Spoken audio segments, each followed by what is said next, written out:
자, 6월 14일 10시 5분입니다. 저녁 10시 5분. 좀 쉬시고 편안하게 지내셔야 될 시간에 이렇게 윤정두닷컴까지 찾아 들어와 주셔서 감사합니다. 시장이 조금 편안했어야 여러분들도 좀 편안히 쉬실 수 있으셨을 텐데 미국 증시의 변동성이 원체 컸어요. 너무 컸습니다. 그죠? 그리고 나서 이제 반등이 나왔는데 제한적인 반등이라는 거예요. 이 정도 반등 갖고는 되질 않습니다. 그래서 결론적으로 미국 쪽의 반등이 6%대 하락 이후에 그러면 6%대 하락이 그러니까 다우지수가 7%까지도 빠졌었죠. 그러면 8% 9% 반등이 나와야 감싸 안는단 말이에요. 그렇지 못하고 1.90 뭐 물론 주말에 불확실성이 있었지만 1.01 그건 말 같지도 않은 반등이에요. 이거에서 반등 나왔어요. 흥분하실 수 있는 상황은 절대 아닙니다. 오늘 주변에 있는 사람이 같이 있으면서 뭐 뭔 프로인지 모르겠는데 그게 유튜브인지 라디오인지 뭔지 모르겠는데 뭐 대담 방송을 굉장히 길게 하더라고요. 그럼 좀 미국의 어쩌고저쩌고 하면서 달러 인덱스가 어쩌고저쩌고 하는데 그거는 여러분들이 말 그대로 매일매일 시황에 있어서 뭔가 끄집어내서 보여주지 않게 되면 그러면 내용이 없죠. 그럼 시청률이고 뭐건 안 나오겠죠. 그러다 보니까 말도 안 되는 것까지 갖다 들여 붙이는 겁니다. 다시 얘기한다면 지금의 시장의 기준이 사실상 미국 쪽에서 사상 최대치 고점 행진 이후에 들여다볼까요? 미국의 흐름에 있어서 필라델피아 반도체 지수의 월봉의 기준을 놓고 보시면 2016년, 뭐 2009년 바닥 찍고라고 해도 되고요. 2008년 바닥 찍고라고 해도 마찬가지입니다. 사상 최대치 신고가를 내줬죠. 그러고 나서 뭐 어떤 큰 조정이 있었어요. 사실상 이번 조정도 뭐 큰 조정이 됩니까? 로그 차트가 아닌 일반 차트로 놓고 보시더라도 이게 뭐 어떤 뭐 큰 조정이 되나요? 마찬가지로 나스닥, S&P 500 지수 거의 뭐 사상 최대치 고점 임박 수준에서의 눌림폭, 다우지수 마찬가지로. 이게 예를 든다면 이런 상황이라면 이 정도까지 깨져 내려와 있는 상황이라면 그렇다면은 야 이게 뭔가 심각한 게 있느냐 그렇게 해서 유가도 보고 그러니까 상품 시장 CRB 차트 전체를 보고 또 환율 외환 시장도 들여다보고 그리고 채권 시장 뭐 금리 전체를 봐야 되는데 지금 이 상황이 아니잖아요 지금. 이것도 지금 이렇게 꼬리 달린 상황도 아니고 예를 들면은 이런 상황. 여기서부터 여기까지 이런 상황이었고 말도 안 되는 이런 장대 음봉이 여기까지 떨어져 내려온 거 그죠? 이렇게 돼서 이거 말 같지도 않은 이런 내용이면은 환율이나 이런 걸 다 들여다보죠. 지금 그게 아니잖아요. 달러 인덱스 한번 들여다볼까요? 그들이 얘기한 그러니까 뭐 누구를 뭐 비판하자 이런 얘기가 아니라 여러분들이 무료 방송 많이 여기저기서 듣고 다니시잖아요. 그거 하시지 말라고 오히려. 그걸 하는 순간 여러분들이 더 힘들어진다고. 잘 보세요. 2016년 이후의 기준에서 달러 인덱스의 기준에 최대로 볼까요? 2016년이면은 어디에 2014, 15, 16 여기네. 2016년 이후에 달러 인덱스의 변동이 크게 있는 게 있어요? 없죠. 전체 그림으로 놓고 보니까 추이가 달러 인덱스의 추이가 뭐 어마어마한 변동으로 연출됐다라고 보실 수 있을까요? 이 추이가? 여기가 2015년 아닙니까 지금? 이게 지금 달러 인덱스가 어마어마한 변동이 있어서 와 90까지 밀렸었는데 90이 왜? 그 밑에 70도 있구만. 90이 왜? 달러 인덱스가 약세를 띠던 이런 시점. 그잖아요. 달러 인덱스가 약세를 띠든 2003년부터 오히려 폭등시장 랠리 나왔는데 약세를 띠고 있는데 그렇다고 해서 또 시장이 반등이 나오던 2009년부터 해서 정상화의 이론으로 달러 인덱스의 강세를 띠던 저런 시점 저럴 때 뭐 시장이 뭐 급락 나온 게 있어요? 달러 인덱스에 대해서는 그 변동성의 흐름을 변동성이 어느 정도까지 형성이 되느냐를 기준을 잡는 거지 수년 동안 이끌어져 오던 폭의 변동폭의 기준이 5년 동안 볼까요? 5년 동안은 굉장히 크게 왔다 갔다 한 것 같잖아. 최대폭으로 보니까 별로 아니잖아요. 여기서부터 여기까지가. 그죠? 그러면 5년 폭의 기준에서도 이 2018년도에 이런 흐름 기억이나 나세요? 달러 인덱스가 예를 들어 약대를 쪘어. 이때 어떤 문제가 있었다고 생각이 기억이 나는 게 있어요? 2016년 이후에 시장이 급등 랠리를 지속적으로 연출을 했죠. 그 사이에 뭐 시장이 폭락이 나온 게 있나? 올해 3월 이후에? 올해 3월 이후에 없죠. 양아이언맨님께서는 저보다 연세가 2살 어리시다 그랬죠. 아직 40대네. 대박이네. 지역이 어디세요? 서울이시면 한번 그냥 금요일이나 토요일날 한번 그냥 맛있는 거 그냥 블루 말고 더 좋은 걸로 그냥 하고 마셔야 되는데, 그죠?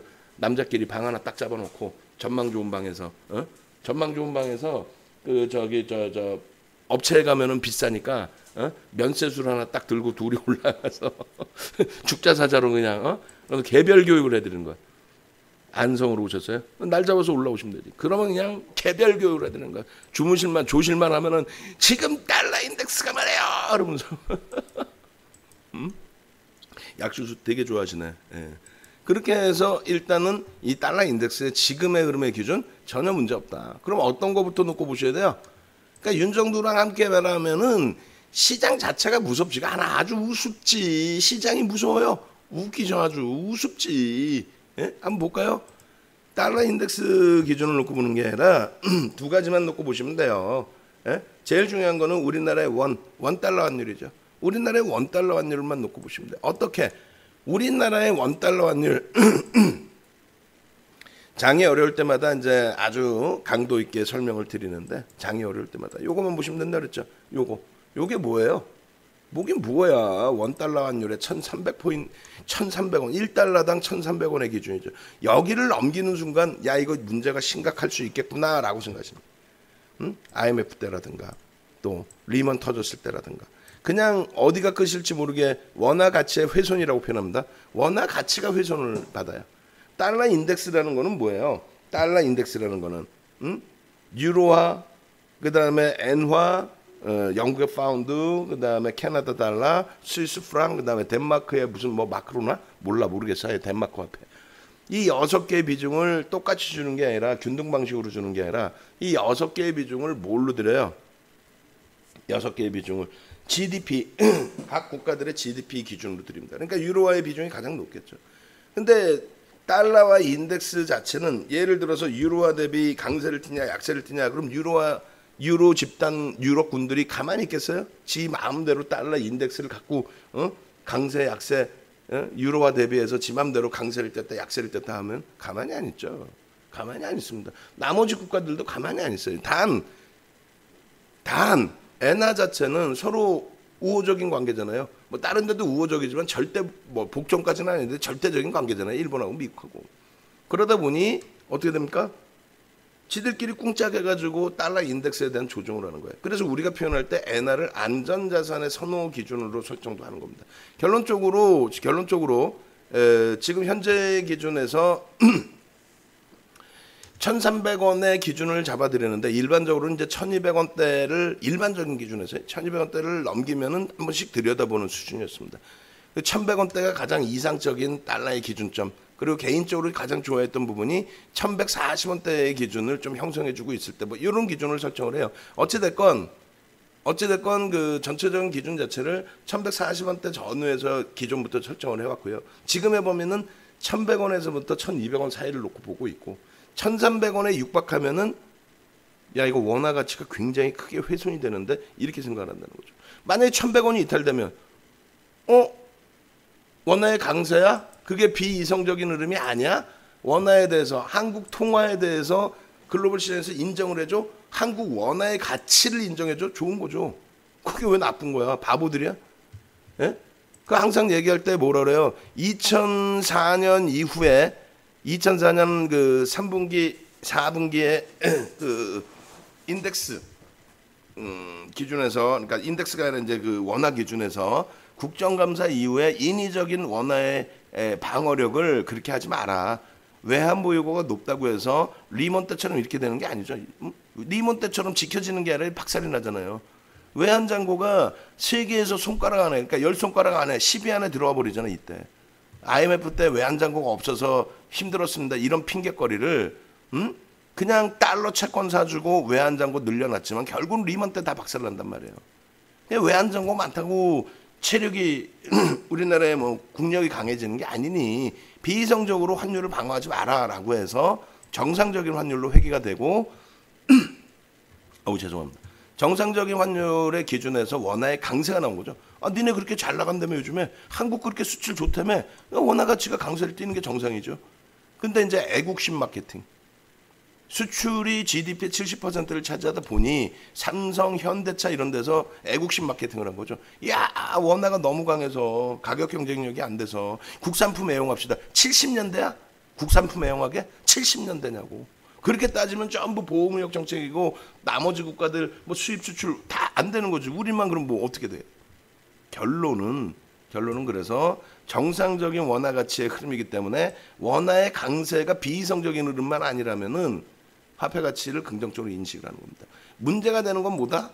이번에도 마찬가지야. 미국장이 박살이 났어. 미국장이 박살이 나고 미국 시장이 리먼 때 터졌어요.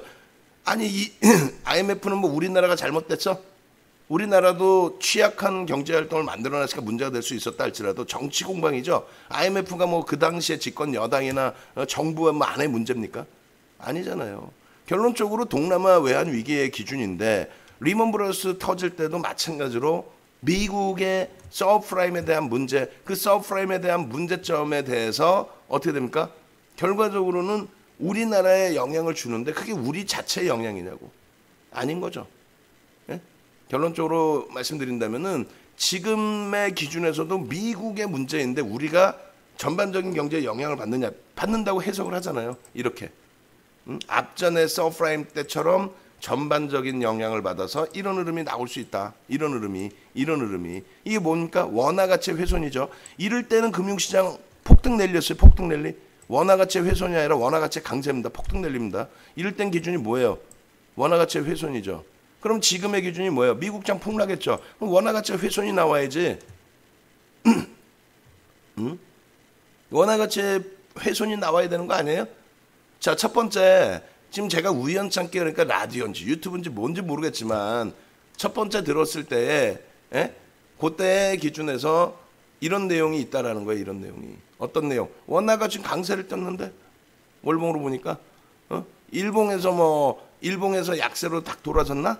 이게 문제인가? 이런 흐름도 아니고 결론 내드립니다.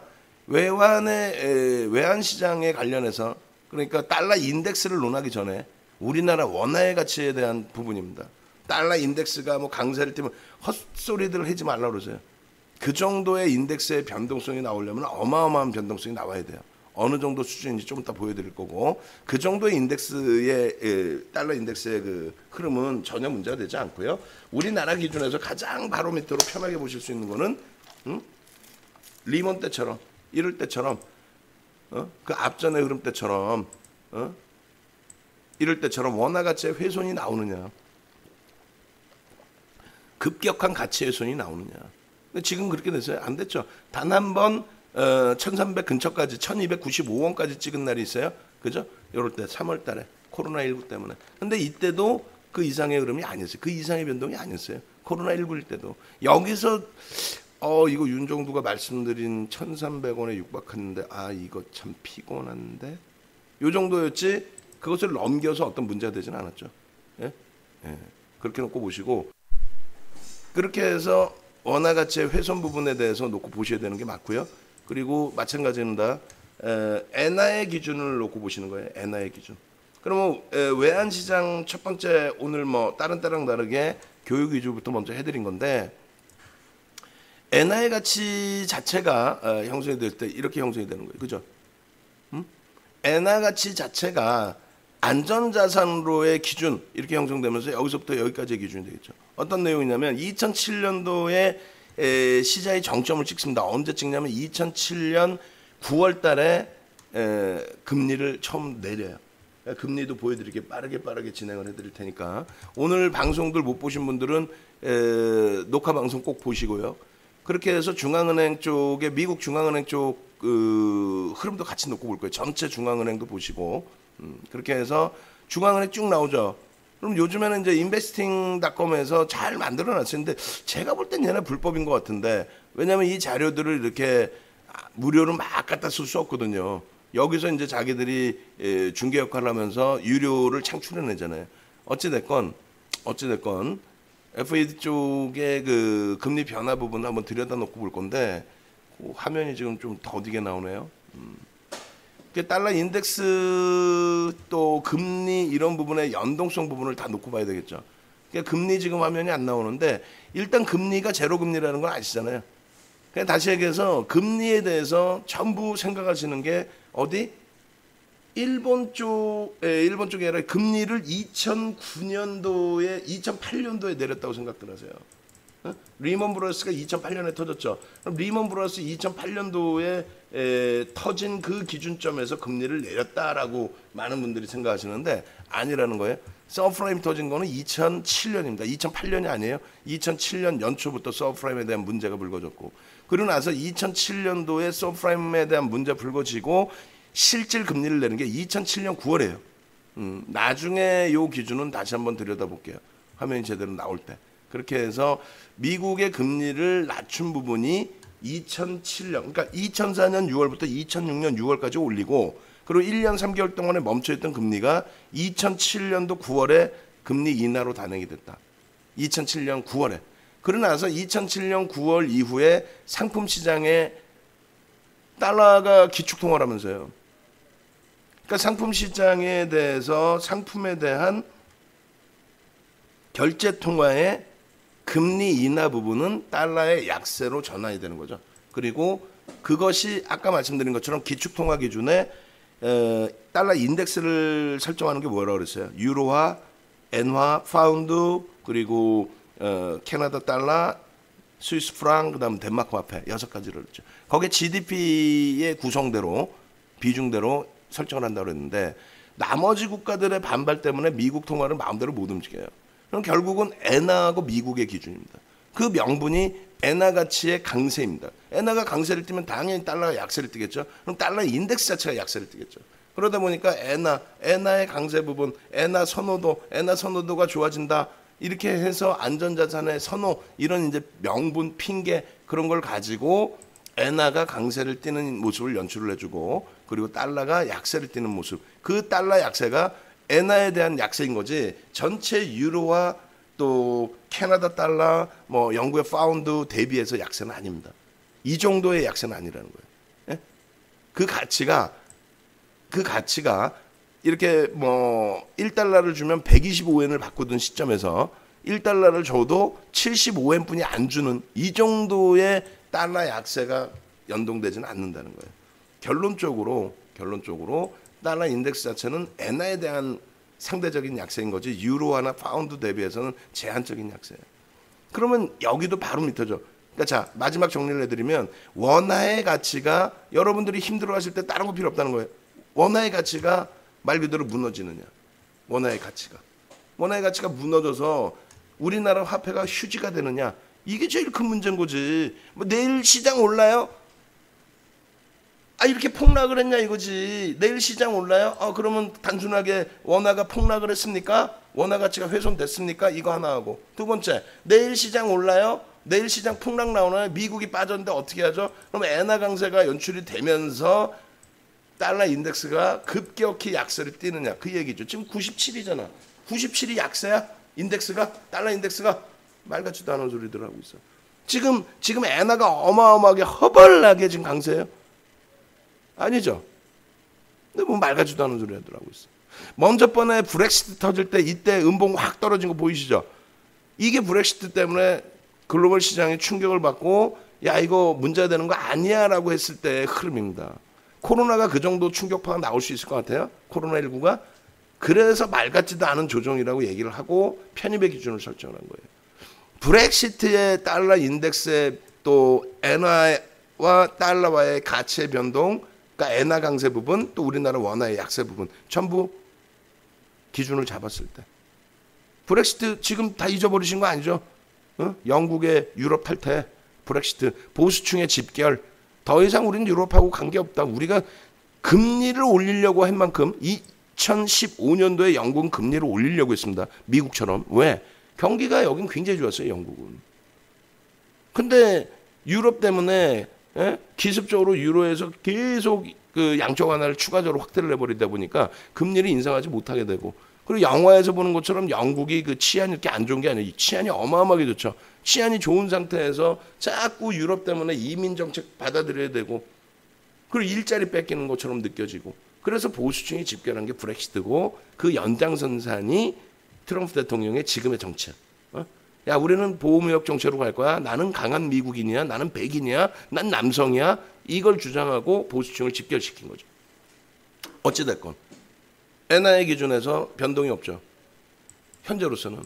근데 시장의 전체 추이를 말 같지도 않게 여기저기 돌려보면 여러분들이 깊이 있는 내용을 모르다 보니 깊이 있는 내용도 뭐라 그랬어요? 외환시장, 금리, 그 다음에 상품, 채권, 넓게 보면 부동산 시장 이 정도만 놓고 보시면은 다 아실 수 있는 내용인데 그리고 한 번만 배우시면 배우는 것도 아니지 한 번만 들으면 알 수 있는 내용인데 그거를 여러분들이 확신감이 없고 자신감이 없고 윤정도에 대한 신뢰가 없으니까 그냥 옆에 있는 채널 탁 돌리면 아우 지금 달러 인덱스가요 요따구로 얘기하는데 거기에 대해서 불안한 거야. 왜? 잘 모르니까 이거를.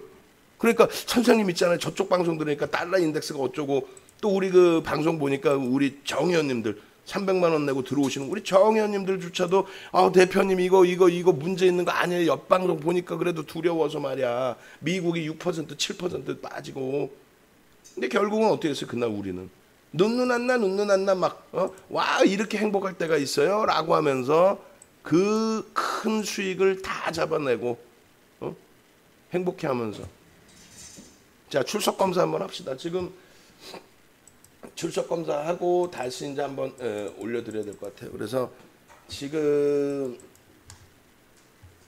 단타 매매 성공의 길로 안내 뭐 해가지고 광고글도 올라오고 그죠? 자 45번 한번 가시죠. 좀 알아듣겠다. 뭔 내용인지 조금 알아듣겠다 하시는 분들 45번. 뭔 내용인지 모르더라도 들어보면은 좀 도움이 될 것 같다 하시는 분들 45번. 어느 정도 수준이신지는 알아야 뭐 시황에 대해서 말씀드리죠. 결론적으로 지금 어때요? 외환시장으로 놓고 보고 금리를 놓고 봤을 때 전체 시장의 흐름이 지금 문제가 될 상황인가요? 전혀 문제될 상황이 아니라는 거죠. 전혀. 단언코. 아니 외환시장이 멀쩡한데 또 금리가 멀쩡한데 2016년보다 그러니까 2015년 12월에 금리를 올렸어요.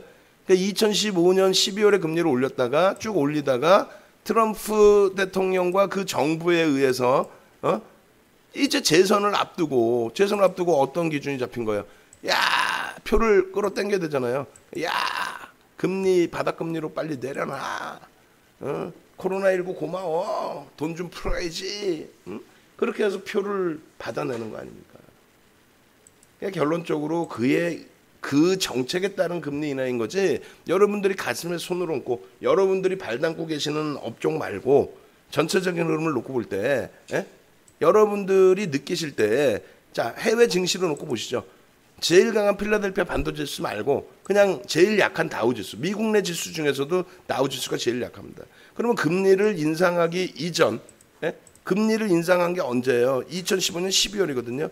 12월에 올리고 마지막 조정받고 주가 지수를 땡겨놨는데 금리가 같은 기준에서 제로금리로 다시 회귀가 됐단 말이에요. 그럼 2015년 말 2016년 요 당시보다 금리를 첫 번째 올리던 저 당시보다 경기가 안 좋아요? 경기가 안 좋은데 주가가 지수가 사상 최대치 고점 찍고 그리고 그 수준에 놓여져 있나요? 그때보다 경기가 좋겠죠. 경기가 좋은데 금리를 내려놓았다라는 건 정치색이 강한 거죠. 지금은 우리나라도 조용하고 있지만은 그 이전에 언제든지 경기가 살아나서 금리 올릴 때에도 야당에서는 박수를 치는데 여당에서는 한은을 공격을 하죠. 야 금리 이렇게 올리면 안 돼. 동결 내지는 내려야지. 경기를 부양해야지. 요따구로 얘기를 해요. 왜? 돈을 풀어야 표가 나오는 게 아직까지도 우리나라 후진성을 벗어나지 못하니까 정치적에서. 어찌됐건 결론적으로 지금 다시 말씀드리지만은 전혀 문제 없다. 여러분들이 지금 뭐 라이브방에서 45번 쭉 올려주시고 카카오 TV 쪽에 계신 분들은 각 채팅방에 쭉 올려주시면 돼요. 그렇게 해서 여러분들이 금리에 대해서 또 환율에 대해서 조금만 여러분들이 인식을 잡아가실 수 있다면 그렇다면은 지금 장에서 그 얼마나 행복하겠어요. 조정이 나오면 조정이 나오는 대로 야 이거는 진짜 기회구나 라는 것을 살릴 수 있단 말이에요. 금리 외환시장 해결 끝났죠. 그리고 상품 시장에 대해서도 마찬가지로 간단하게만 놓고 보면은 환율 볼까요? 환율 보시면 환율이 아니라 원자재 보시면은 원자재에서 WTI 원유 요게 기간이 좀 길게 나오려면은 두바이로 보시는 게 맞을 것 같아요. 두바이로. 그래서 전 세계에서 두바이유의 기준 놓고 보겠습니다. 두바이유 브렌트로 볼까요? 두바이도 괜찮고 브렌트도 괜찮고. 두바이는 이제 중동이고 브렌트는 이제 유럽, 그죠? 서부 텍사스 중진류는 말 그대로 텍사스에서 나는 원유. 이 보시면은 어떻게 돼 있냐면 이것도 간단하게만 할게요. 뭐 지금 시황을 할 만큼 시황을 깊이 있게 들여다볼 만큼 힘든 상황이 아니니까 이렇게 보시고 그 다음에 한 가지를 더 볼게요. 그러면 예전 윤정두가 어떤 사람인지도 알 겸 예전 강의자를 보여드리면은 내 기가 차갖고 요즘에도 타사 전문가 친구들을 만나요. 한경 애들을 가장 많이 만나죠. 와운 애들. 근데 중간에 가끔 이제 어린 애들이 끼어 들어올 때 그런 얘기를 해요. 대표님 이렇게 열심히 하시는지 몰랐어요. 어디 건방진 것들이 혼날라고. 대표님 이렇게 대단한지 몰랐어요. 어디 건방진 것들이 혼날라고. 무슨 말씀을 드리는 거냐면 우리나라에서 시황 돈 받고 파는 그냥반, 곤양반이 좀 많이 열심히는 하긴 하는데 경험치가 좀 없고요. 예를 들어서 우리나라에서 방송에 나오는 전문가 중에서 자료 준비 가장 열심히 하는 게 윤정두 이외에 없어요. 농담하는 게 아니라. 예전 2008년도 프루덴셜 강연회에 있으려나? 2008년도 이제 프루덴셜 임직원 교육 들어갈 때 여러분들이 지금 논하는 뭐 동학개미 외국인 말 같지도 않은 거 벌써 저 당시에 남들이 만들지도 않는 표를 다 만들어서 여러분들 교육을 다 해드렸단 말이에요. 유가나 우리나라에 지금 뭐 방송 나오는 전문가 친구들 중에서 증권사 리서치 센터에서 나오는 분들 말고요. 전문가랍시고 방송에 나오는 친구들 중에서 금리나 상품 외환시장 채권을 설명할 수 있는 사람 없어요. 그나마 아까 말씀드린 돈 받고 시황 팔아먹고 있는 곤양반 정도가 이제 남의 거 훔쳐다가 자기 거인 양 좀 떠들어대면서 시황을 좀 팔아먹고 있죠. 한국경제TV에서. 근데 경험치가 없다 보니까 이런 내용을 본인이 얘기하고도 잘 기억을 못해요. 그러니까 뭘 보여드리려고 하는 거냐면은 유가는 간단하게 단순하게만 놓고 보시면 돼요. 어떤 기준에서 놓고 보냐면 1차 오일 쇼크 당시와 2차 오일 쇼크 당시 그 당시에 물가 상승률과 유가 충격이라고 표시를 해놨죠. 이게 뭐냐면은 유가가 이번처럼 수요가 감소를 해서 유가가 선물 기준에 그게 이제 방식이 또 다릅니다. 선물 매매를 할 때 현물을 필수 인수 조건이냐 아니면 그냥 계약 방식이냐 두 가지로 또 나눠져요. 그게 90년대 이후에 파생 상품에서의 결제 방법인데 어찌됐건 원유 부분에 대해서 그 당시에 마이너스 유가가 형성될 당시에 원유 부분에 있어서 인수도를 거부해버린 거죠. 나 인수 안 할래. 그 가격이면 그냥 시장에서 사면 되지 그걸 굳이 내가 돈 주고 인수할 필요는 없다라고 해서 인수 자체를 포기한 거예요. 그러다 보니까 그 현물에 대한 마이너스 현상이 착시 현상이 나오게 된 거죠. 마이너스면은 여러분들 뒷마당에 안 묻어놓겠어요? 묻어놓지? 예? 그잖아요. 그 결론은 그 당시의 기준에 이제 파생 시장에서의 문제가 불거진 거지. 그 파생 시장의 문제도 정점에서의 어떤 문제가 불거진 게 아니고 그냥 인수도 방식에 대한 문제. 그러니까 일시적인 현상. 예? 그렇기 때문에 시장에 영향이 없던 거고요. 그 실질적인 영향은 이런 거라는 거죠. 그리고 또 한 가지는 뭐 예를 든다면은 요런 거. 요렇게 고공행진을 하는데 2007년도에 막 고공행진을 해요. 그 전략 비축률이라는 단어가 그때 막 나오기 시작해요. 이 방송 나오는 사람들이 무슨 뭐 예전부터 분석 능력이 있고 해석 능력이 있던 게 아니에요. 다 자기들 경험치고 자기들도 전략 비축률이라는 단어 자체 저 당시에 처음 들어보고 그 이전에 전략 비축률이라는 단어를 들어볼 만한 그 나이도 아니고 결론적으로 이제 전략 비축률을 여기서 이제 푼다라고 할 정도로 유가가 너무 상승한 거 아니냐. 시장 뭐 조정받을 수도 했지만 전혀 그 이유가 유가에 대해서 경제 상승률의 성장률에 대해서 따라붙지 못했고 또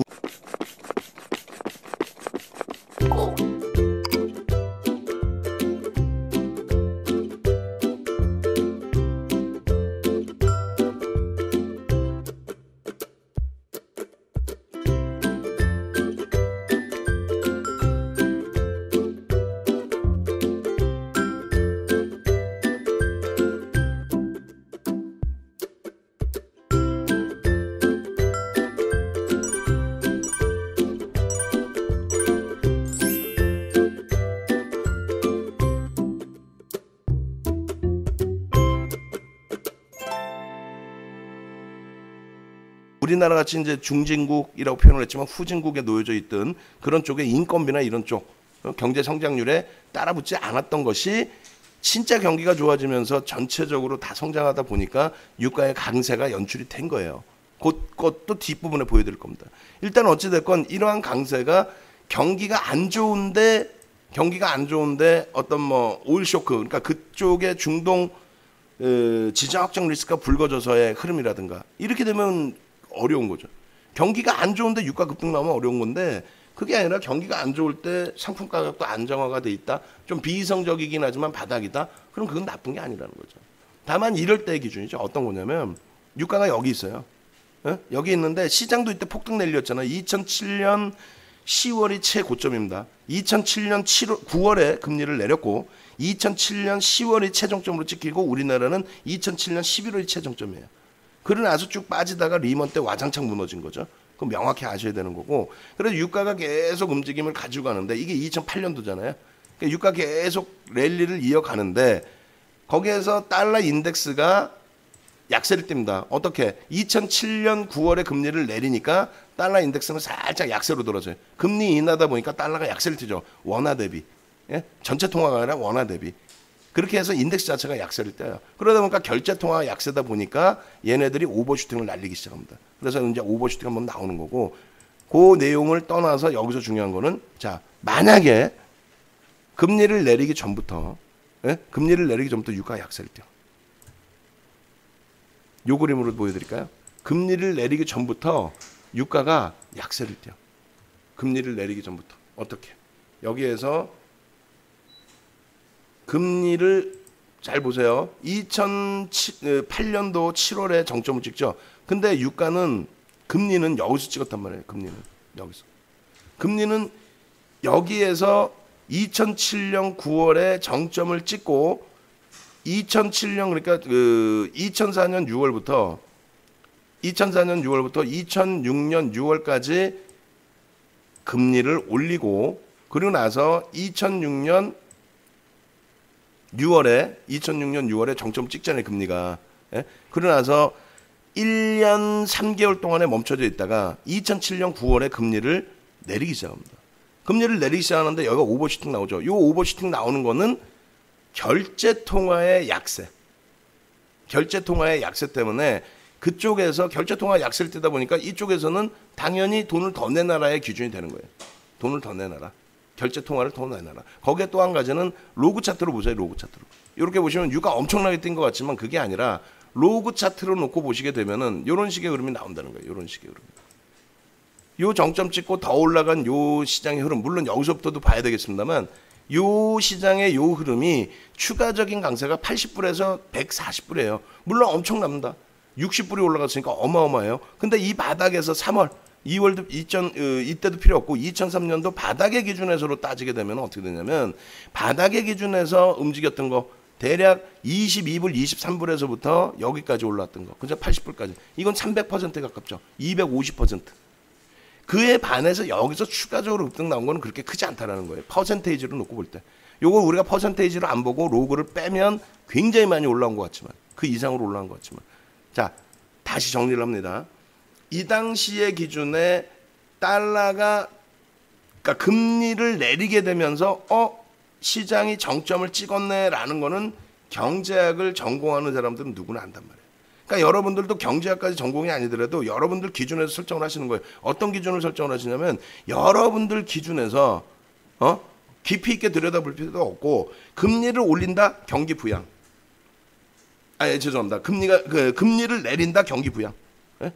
금리를 내리는 자체가 경기를 부양한다. 금리를 내려가면서까지 경기를 부양한다. 이거는 정점이라는 거예요. 굉장히 힘들 수 있다라는 거예요. 상황이 어려워질 수 있다. 금리를 올린다는 거는요. 금리를 올릴 만큼 경기가 화랑세다. 요 내용입니다.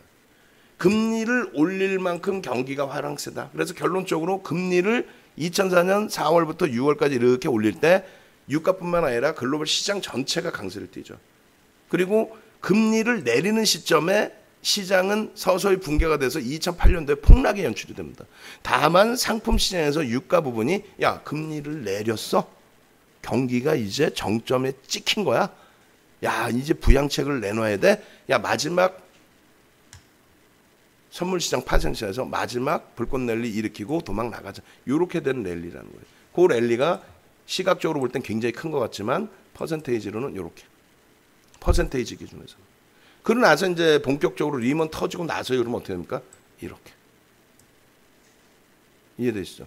결론은 요 기준점에서 만약에라도 여러분들이 이제 유가 부분에 있어서 이번에도 우리는 이겨냈잖아요. 우리는 이겨냈는데 외부에 계신 분들은 쓰잘데기 없는 내용 때문에 흔들렸단 말이에요. 어떻게?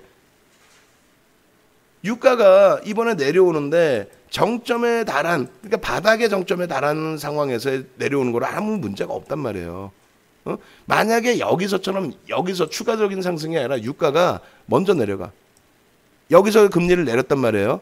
근데 시장은, 글로벌 시장은 막 폭락이 아닌 그 다음 달까지 고점을 찍고 점진적으로 하락을 합니다. 점진적으로. 근데 만약에 유가 여기서 글로벌 시장 점진적으로 하락하는데 유가가 여기서 급락이 나왔어. 이런 급락이 나왔어. 그러면 어떻게 해야 돼요? 야, 시장은 멀쩡한데 유가 급락 나왔어. 상품 시장이 붕괴됐어. 왜? 금리를 내렸대. 금리를 내리면서 상품 시장이 붕괴가 됐어. 근데 유가증권 시장은 혹은 다우지수는 아직까지 멀쩡하게 움직여. 도망 나가야 돼. 이해되세요? 이해가 되셔야 돼요. 예? 어떤 말인지 이해가 되셔야 된다고. 어떤 말이냐면은 금리를 내림으로써 야 이거 시장이 끝났구나라고 해서 외환시장에 달러도 약세를 띠고 엔화가 강세를 띠고 또 상품 시장도 오히려 상대적인 강세를 띠는 게 아니라, 상대적인 강세는 이런 때 띄죠. 이런 때 상대적인 강세를 띠는 게 아니라 약세 전환으로 흐름이 나왔어요. 약세 전환으로. 그렇게 되면은 이건 도망 나가야 된단 말이야. 예? 다시 말씀드려요.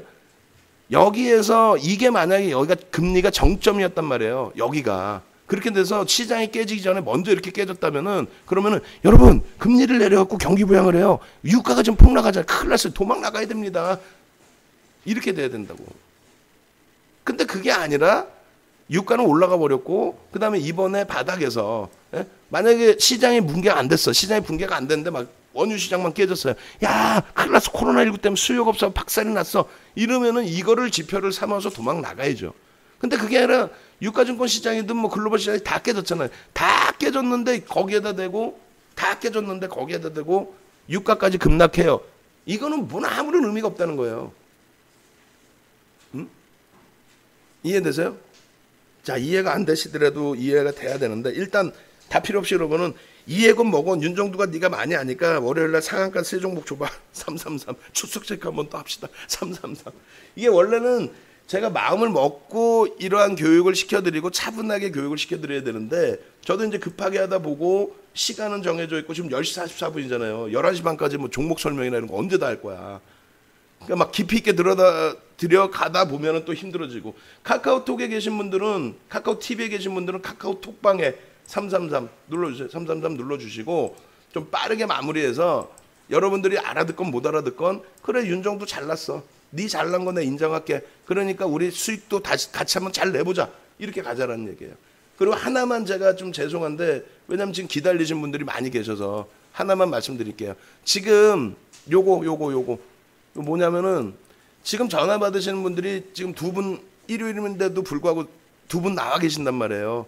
그래서 요거 지금 오늘 가입하신 분들께만, 오늘만이에요. 농담하는 게 아니라 오늘만 1,800, 그러니까 월 150만 원 꼴입니다. 수익이 중요한 거지, 아 비싸요 싸요 이게 중요한 게 아니에요. 아까 저 플로 친구 쪽에 보니까 야 300만 원 이게 장난쳐 그러면서 막 써놓으셨더라고. 수익이 중요한 거지 300만 원이 중요한 게 아니잖아. 근데 지금 뭐 삼성 바이오로직스 때문에 지금 네이버를 한 달 만에 40% 수익을 내드리고, 네이버 팔자마자 들어온 삼성 바이오로직스, 우린 정확히 비중 정리를 하죠. 30% 꽉 채워드린 삼성 바이오로직스가 또 한 달도 안 돼서 40% 수익을 안겨드리고 지금 이 장에. 그래서 마지막으로 대표님 먼저 얼마 전까지 1,800이었는데 마지막 원래 1,800도 오픈 안 해드렸잖아. 마지막으로 1,800이니까 요거 지금 오늘까지만 가입 가능하시고 내일 당장부터 같이 움직이셔야 되니까.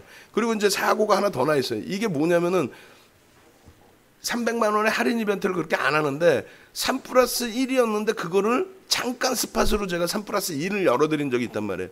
그걸 녹화방송 보시고 누군가가 녹화방송 보시고 3 플러스 2 해달라고 이렇게 막 요청을 하신 것 같아요. 어찌됐건 3 플러스 2 기준도 오늘 방송 마감할 때까지만, 그러니까 11시 반쯤 방송 마감할 거니까 3 플러스 2 900, 그 다음에 6 플러스 6 1800, 요거 오늘까지만 그렇게 해서 하시고, 그 다음에 가입하신 분들은 조금 전에 말씀드린 이 교육 내용 있죠? 이 교육 세트로 다 드릴 테니까 총 45시간입니다. 유가부터 뭐 환율 뭐 그런 기본적인 분석부터 단기 공략주부터 전부 다 잡아드리고 있으니까 그렇게 해서 전화번호는 여기 오픈된 거 2636-5930, 010-3038-5930, 또 010-3064-5930 이쪽으로 좀 전화해 주세요. 양아이언맨님께서는 난 하루 1,400 수익 하셨는데 그건 자산의 규모가 다를 수 있으니까 뭐 100억 가지고 1,400만 원 수익 내면 뭐 0.14%인데 뭐. 그래서 우리는 그 퍼센테이지를 중요시합니다. 금액도 좋은데 장사꾼 같잖아. 우리 방에 뭐 얼마나 했어 이런 거 장사꾼 같잖아. 자, 결론 짧게 하고 종목 업종으로 넘어갑시다. 그래서 결론은 유가 부분에 있어서 그 당시 기준에, 예를 들어서 그 당시 기준에 유가가 최고점에서 조정을 받는 시기고 시장이 멀쩡했다면 그렇게 얘기하는 사람들 박수를 쳐줄 텐데, 시장 다 빠지고 밑에서 움직일 때 그럼 유가가 폭락했어요, 마이너스예요, 그러니까 도망가야 됩니다. 이 말 같지도 않은 전략에 여러분들의 소중한 네이버 뺏기고, 여러분들의 소중한 삼성바이오로직스 뺏기고, 여러분들의 소중한 IT 종목 다 뺏겨버렸죠. 결론은 유가의 흐름에 있어서는 이렇게 물가 상승률에 유가 충격이 연동되느냐. 그래서 1차 오일 쇼크, 2차 오일 쇼크 때처럼 경기도 안 좋은데 유가가 폭등 나왔냐. 이게 중요한 거지. 아니 경기가 안 좋은데 상품 가격이 같이 안 좋아 그러면 좋지. 경기가 살아날 수 있는데. 응? 안 그렇겠어요? 그래서 그런 기준점에서 긍정적인 해석을 하고 대처를 한다면 절대 네이버 또 우리 삼성바이오로직스 이런 거 안 뺏긴다는 거지. 그리고 이제 이런 거 마지막으로 보시면은 이런 거예요. 그 당시 이제 유가 전망인데 전혀 문제 없었고, 에너지 집약도, 그러니까 지금은 원유 의존도가 많이 낮아졌잖아요. 또 선진국으로 갈수록 원유 의존도가 낮아집니다. 또 산업 전체적인 흐름에서 원유 비중이 낮아진 상태죠. 그래서 뭐 마이너스 어쩌고저쩌고 그런 내용에 휘둘리지 마시고, 또 국제유가 근로자 소득 비교를 했을 때에도 이 당시는 유가 강세를 띌 때 기준이잖아요. 결론은 뭐다? 결론은 여러분들께서는 외환시장과 채권시장과 상품시장과 금리 이런 것을 다 놓고 볼 때 해석이 어려우시면 윤정도 말만 들으시고, 그리고 그런 부분도 아주 단순하게 놓고 보시면 된다. 윤정도는 어떤 사람이다? 2005년 11월 달 2005년도 11월 강연의 자료예요. 이게 한글 파일로 67페이지입니다. 아까 말씀드린 그 돈 받고 그 시황 팔아먹는 우리 한국경제TV에 누구 있잖아. 샤프. 그 친구라고 그러면 안 돼. 저보다 나이는 몇 살 더 많아요. 2005년도 이럴 때만 해도 윤정도 이 강의 자료 한 부씩 얻어가려고 줄 섰어요. 농담이 아니라. 2005년도 자료 이게 직원들 20명씩 써가면서 이거 다 윤정도가 직접 만든 거지. 이거를 어디 가서 누굴 퍼왔을까? 제일 싫어하는 게 그거야. 지금까지도 증권사 보고서를 허락도 안 받고 캡처해서 지꺼있냥 갖고 나서 떠드는 친구들. 그런 친구 제일 싫어합니다. 이거 전부 윤정도 직원들이 만든 거예요. 직원들 20명, 30명씩 주식 할 줄도 모르는 직원들한테 제가 다 일일이 설명해서 이렇게 이거 좀 잘라주세요. 금리 인상의 효과는 이런 겁니다. 환율에 대해서는 이런 겁니다. 유가에 대해서는 이런 겁니다. 달러 인덱스는 이런 겁니다. 외환 보유고는 어떻습니다. 저것 때문에 통한증권 발행 잔액이 높아지고 운영 비용이 높아지고 있습니다. 이때만 해도 이제 조선주니까 조선주이었습니다. 국제유가는 어떻습니다. 이게 67페이지라고. 이것만 있어? 이게 2015년도 강의 자료라고 한다면 2005년도 4월 달에는 팍스넷에 이런 거 세계 조선 그리고 우리나라의 조선 이거 다 우리가 엑셀로 만든 거예요. 54페이지에 조선업황에 대해서만 이렇게 올려놓은 게 다 윤정도가 만든 거지. 어디서 이게 이제 클락슨 지표라는 건데 클락슨 지표 따오면 돼. 그건 무료거든. 그리고 이거 우리가 유료로 쓰는 게 아니니까 증권사 거 캡처하면은 그 전 것뿐이 안 나온단 말이에요. 실시간으로 보고 끊어와야지. 요즘엔 여러분들이 스스로 잘하시잖아. 근데 그래도 불구하고 이 그 방송에 나오는 친구들이 지꺼인장 훔쳐다가 쓰고 있잖아. 그게 개탄스럽다는 거야. 통탄스럽다. 어찌됐건 윤정도를 믿고 들어오시면 되는 거고요. 그리고 이제 그 교육 자료에 대해서 여러분들께 이거 올려드렸잖아요. 뭐 올려드렸냐면은 이거 설명드리려고 그러는데 이거는 꼭 여러분들 스스로가 하셔야 돼. 뭐냐면 자료 받으시려고 열심히 올려주셨는데 실질적으로는 45분 지금 무지하게 올렸잖아요. 그래갖고 300명 중에서 지금 거의 한 250분 이상 신청을 하신 것 같아요. 근데 250분이 신청하셨는데 신청만 하시고 그 다음을 모르시는 거야. 뭐냐면 아이고 요 광고쟁이들 요 광고를 제가 지워야 되는데 핸드폰 어디 갔냐. 이게 지금 광고쟁이들 이 광고 때문에 피해를 보시는 분들이 너무 많아서 저희 좀 막 연락이 와요. 이 광고쟁이들 거 들어갔다가 거기 들어갔는데 이거 뭐 어떻게 하냐고 종목 막 난리 났다고. 자 지웠습니다. 그리고 여기 보시면은 저희 직원분이 올려놓으신 게 있죠. 뭐라고 올려놨냐면 요런 자료 드립니다 해놨어요. 요런 자료. 이게 무슨 자료냐면은 제가 보여드릴게요. 텍스트 자료를 이렇게 아이고 맞나 이거 한글 파일 텍스트 자료를 이렇게 해놨습니다. USB를 자 캔들의 생성 과정 이해하게 하고 이렇게 쭉 텍스트로 이렇게 그림하고 이제 딱 올려놨단 말이에요. 내용이 좀 이건 애매하네. 그다음에 완전 정보. 그럼 이렇게 올려놨단 말이에요. 이렇게 요 자료를 드린다는 거예요. 요거는 지금 일반 게시판에 오늘 올려드리긴 했습니다만 일부만 올려드렸잖아요. 요 자료를 드리는데 얘만 드리는 게 아니라 요거 보시는 거 있죠. 이게 그 파일이에요. 조금 전에 보신 동영상 파일입니다. 요거 있죠. 요게 동영상 카메라 그림 있잖아요. 요거 지금 텍스트로 올려드린 요 한글 파일을 동영상으로 설명하고 있는 거야. 그래서 요거를 드리는 거니까 어떻게 하셔야 되냐면 채팅방의 숫자는 이제 다 넣으셨잖아요. 그리고 지금 방송 보시잖아요. 그러니까 무료로 다 드리니까 동영상 플러스 이런 자료를 다 드리니까 이거를 어떻게 하냐면 010-9606-5930을 여러분들 핸드폰에 저장을 하세요. 저장만 하시면 돼요. 친구 저장만. 여러분들 그 지인들 저장하시는 것처럼 윤정두라고 저장하셔도 되고 저장을 하세요. 이 전화번호 9606-5930을. 그렇게 해서 개인톡으로 한 번만 더 개인톡으로 자료 주세요 하면은 저희가 이렇게 보내드려요. 자료 주세요 이렇게 하면은 아까도 이제 그 몇몇 분들께서 이렇게 해주셨는데 예를 든다면 요 분께 일단 1탄까지만 보내드렸어요. 요 분께 이렇게 자료 보내주세요 하면은 이렇게 보내드린다고. 동영상하고 많이 보내드렸죠. 되게 많이 보내드렸죠. 이거 파일하고 이 파일이 뭐냐면 지금 이렇게 보시는 거. 그렇게 해서 요 파일을 텍스트로도 보실 수 있고 말씀드린 것처럼 요 파일 텍스트 이외에 여기 보시는 것처럼 동영상 이렇게 올려드린 거 요것도 받으실 수 있어요. 그러니까 다시 말씀드려요. 9606-5930 요 등록을 하세요. 9606-5930을 핸드폰에 등록하시고 그러고 나서 자료 보내주세요 하면은 방금 말씀드린 자료를 다 무료로 내일 다 나눠드려요. 네? 그렇게 해서 꼭 받아가시고 그 다음 또 한 가지는 저 내용들이 어디에 있는 내용이냐면 여기에 있는 내용이에요. 요거 커리큘럼 전체 순차적으로 다 전체까지 다 보여드릴 거예요. 홈페이지에 오시면 홈페이지에 오세요.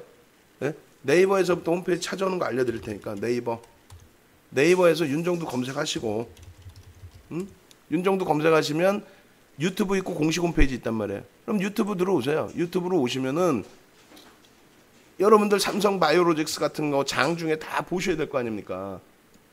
그걸 싹 다 올려드리고 있단 말이에요. 그거를 그렇게 해서 유튜브에 오셔서 보시면은 삼성 바이오로직스 81만 원 돌파 전략, 삼성 바이오로직스 거래량 발동 어쩌고 저쩌고 장중에 다 올려드린 거 장중에 그 전날까지도. 그럼 이런 내용을 삼성 바이오로직스 다 보셨다면 두산 퓨어셀 이런 거 다 보셨다면 아주 소름 돋을 거예요. 그런 종목군들에서 수익 내시고 동영상 먼저 보시고 그래서 구독 신청이 벌써 6,510분이에요. 6,510명이 넘고 있어요. 광고도 그렇게 안 하는데. 유튜브 오셔서 윤정두 검색하셔서 구독하시고 그 다음에 홈페이지 주식투시경 홈페이지 있죠. 누르시면 돼요. 이 공식 홈페이지를 위에 있고 누르시면 아까처럼 들어오시는데 윤정두닷컴이 있어요. 그럼 거기에 주식 방송을 누르시면 녹화 방송이라고 있습니다. 녹화 방송에 무료로 다 올려놨어요. 유료 무료 겹쳐져 있죠. 무료 방송에 보면 종목 설명 다 드려놨단 말이야. 오늘도 이제 종목 맨 끝에 오픈을 또 해드리긴 할 텐데 남들은 삼성바이오로직스 벌써 그 전부터 듣고 다 사서 수익 나는데 58만 원부터 40%한 달에 안 되는데 40% 수익. 주식 투시경 이쪽으로 오시면은 아까 나눠드린 그 아카데미 자료들이 여기 있는 거예요. 99만 원짜리. 99만 원짜리 지금 1-1부터 2-3-4-4까지 여기까지 4-4까지 여기까지 다 보내드리는 거 무료로 지금 동영상 플러스 텍스트 자료까지.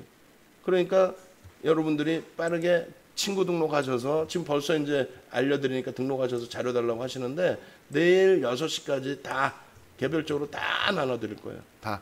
그렇게 해서 자료 받으시고 홈페이지에 오셔서 무료 공개방송 들으시고 그렇게 해서 꼭 수익들 내십시오. 그럼 어떤 수익이 나냐면 이런 수익이 나요. 이제 유가 환율 뭐 다 해드렸죠. 어느 정도 수익이 이런 수익이 납니다.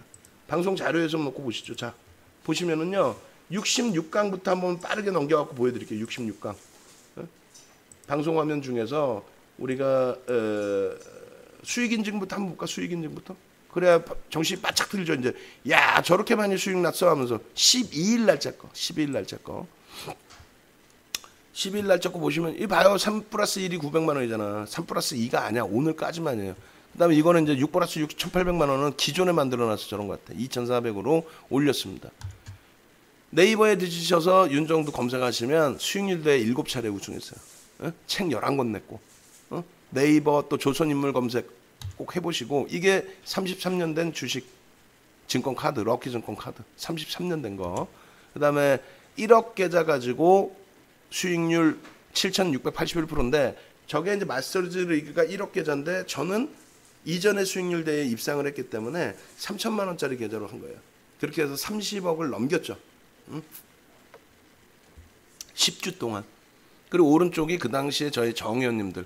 지금 요 당시에 정의원님들 중에서 뭐 킹맨님 같으신 경우는 그 저기 뭐야 캐나다 이민 가셨는데 오실 때마다 강연에 오시고 그 다음에 또 합리다님 같으신 경우 이때 3위 하셨죠. 합리다님 지금도 고객이시고 유료 고객이시고 많은 분들이 1억짜리 계좌 가지고 주간 수익률 저렇게 낼 수 있었던 건 저 당시에 이제 ELW 파생을 겸했기 때문에 그래요. 종목은 조선주 플러스 자동차주를 했죠. 마지막에 자동차주를 했습니다. 현대차, 기아차. 이게 이제 2016년도에 SBS CNBC하고 대신증권에서 같이 SBS CNBC 대신증권에서 40명의 방송활동 전문가들 모아놓고 실제 계좌로 매매를 한 거예요. 실제 계좌로. 남들 500만 원짜리 1000만 원짜리 계좌 뚫어놓고 속된 표현으로 잡주들 할 때 잡주 매매에서 어떻게 운 좋게 한번 수익 내볼까 할 때 윤정두는 1억 계좌 가지고 3개월짜리 대회였는데 그냥 딱 한 달만 매매했죠. 한 달 매매하고 28%. 종목은 하나케미칼, 삼성전자, 현대중공업, 포스코. 농담이 아니라 여기 써 있잖아요. 수익률에 적중률까지. 적중률 100%. 90 몇 프로인가? 적중률 100%. 종목도 없어. 다 대형주 4개인가 5개 딱 했어요. 끝.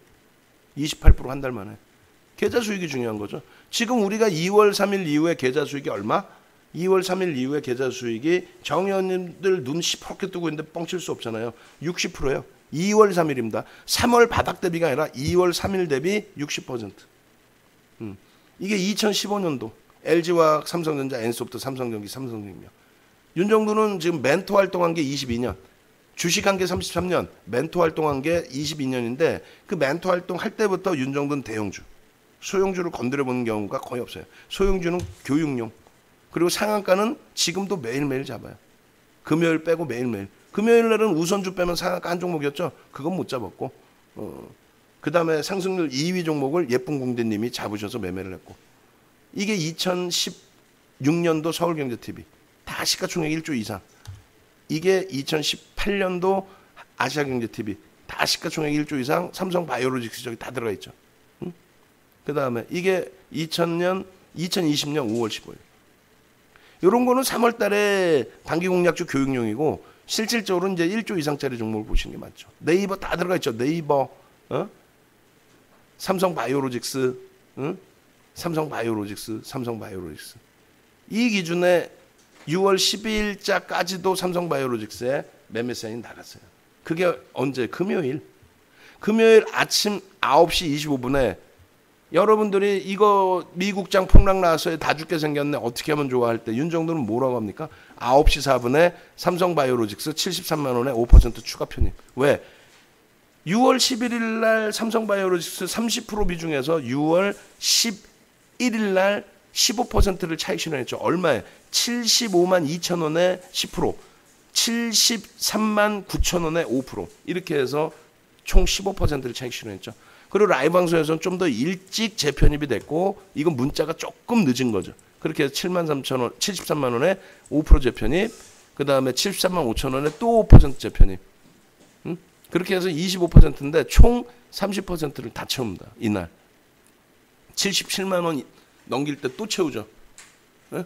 77만 원 넘길 때 77만 그쵸? 77만 원이 사상 최대치 신고가 6월 11일 고점이었으니까. 그러고 나서 장중 고점이 얼마? 81만 7천 원. 77만 원에 사고도 4만 원도 올랐죠. 이게 윤정도인 거예요. 이게 윤정도입니다. 그리고 뭐라고 써 있어요? 정확히 보시면 기존 수익 종목 전부 옮겨서 주력주 삼성전기로 이동하고 한진칼 바이오로직스 비중 유지인데 조금 더 여러분들이 그 매매가 원활하신 분들이라면 어떻게 할까요? 수익 종목 전체 정리해서 삼성전기로 옮겨서 삼성전기는 바닥 대비 5% 돌려놨습니다. 근데 수익주 전체 정리해서 삼성전기로 옮깁시다 해놓고 한진칼 삼바 비중 유지라고 해놨는데 왜? 얘는 삼성바이오로직스는 사상 최대치 신고가가 나왔고 한진칼은 또다시 10만 원을 장중에 10만 2천 원까지 넘겨버리는 아주 폭발적인 시세가 나왔으니까. 근데 삼성전기로 이동합시다 했는데 매수 사인이 어디서 나와요? 바이오로직스에서 나왔다면은 그 1, 2분, 2, 3분 사이에 박혔다는 거죠.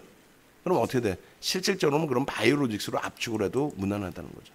결론적으로 둘 다 성공했죠. 결론적으로 둘 다 성공했고 결론적으로 77만 원 돌파 시에 추가 5% 30% 비중 확보해야 하네요. 요게 12일자 전략이에요. 다른 거 종목 없어. 수익 종목 안타깝지만 다 정리입니다. 다 정리. 왜? 5%씩 다 빠졌으니까. 다 빠졌을 때 편입해서 들어갑시다. 제발. 옮깁시다. 주력으로 갑시다. 응?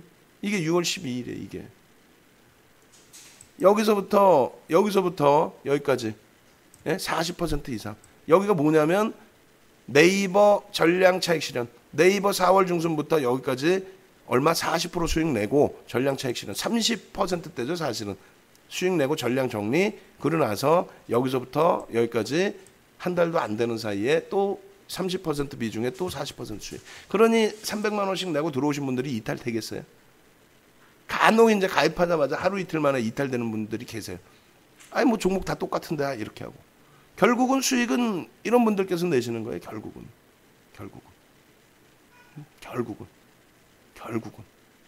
응? 그래서 결론적으로 이러한 삼성바이오로직스가 운일까요? 지난주에 방안에서 말씀해 주신 VVIP 회원님들이 뭐라고 그러셨냐면 운이라면 신입니다 이렇게. 운이라면 신이에요 라고. 운이라면 신입니다라고. 운으로 어떻게 매일 상한가를 잡아내고 운으로 어떻게 네이버 이후에 삼성 바이오로직스 꼭 집어서 사냐 이거야. 운이라고 따지면 이건 신입니다. 요거 지금 저희가 올려드릴게요. 지금 뭐 인증돼 있는 거 저희 연구원이 이거 올려놓은 건데 이런 거 보셔야 여러분들께서 아이고 이 수익을 나도 내고 싶은데 할 거 아닙니까? 지금 이 수익이 별거나 돼요. 뭐 갑자기 금요일날 폭락장에 윤정도네만 갑자기 수익을 냈나? 그 전부터 5월 8일부터 삼성바이오로직스 누구나가 다 고점이다. 저 신고가도 거품이다.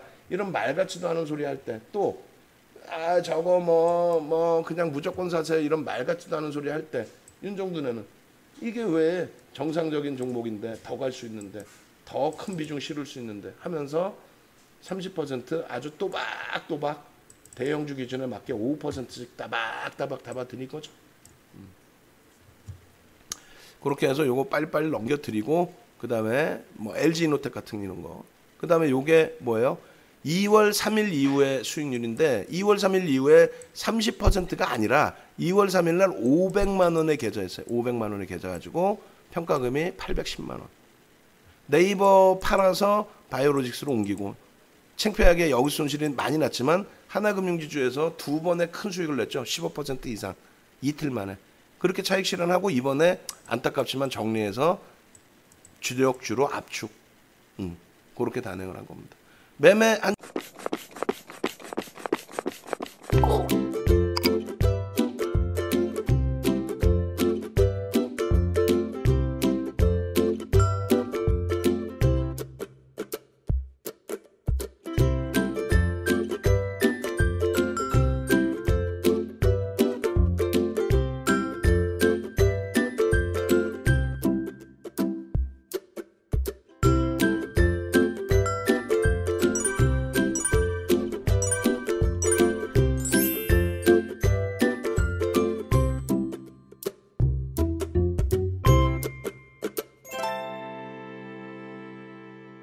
한진칼 안 했잖아요. 안 한 상태에서 165%인데 이런 한진칼의 기준에 다른 분들은 매매를 벌써 몇 차례 했죠. 상한가가 몇 번 나왔어요. 올해만.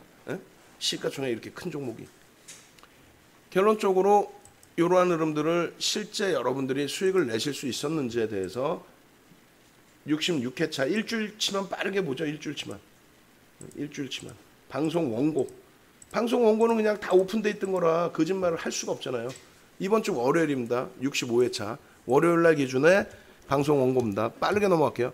상한가가 일양약품부터 쭉 이렇게 있어요. 근데 네모 박스 쳐드린 게 일양약품 박스 쳐드렸죠. 이지바이오 박스 쳐드리고 두산마켓, 이지홀딩스. 근데 이지홀딩스를 윤정두가 언급을 못했어요. 사실 일양약품도. 근데 방 안에서 다들 매매를 하신 거예요. 방 안에서. 그렇게 해서 방송 갖고 나간 종목 보시면 이지홀딩스 같은 경우는 예쁜 공대님이 미리 말씀하셨고 미리 수익을 내셨고 나중에 채팅방 다 보여드릴게요. 그러니까 이렇게 갖고 왔는데 이게 거짓말이면은 어떻게 되겠어요? 방 안에서 300만 원 계좌 갖고 계신 분들이 저 사기꾼 윤정두 저 마케팅쟁이 뭐 이럴 거 아니에요. 근데 실질적으로 매매를 하셨고 수익들을 내셨기 때문에 또 노란톡 국민톡에 여러분들 장중에 이제 이런 전략들 다 올려드릴 겁니다. 장중 변동성, 내일 변동성 나오는 종목, 또 일양약품도 마찬가지로.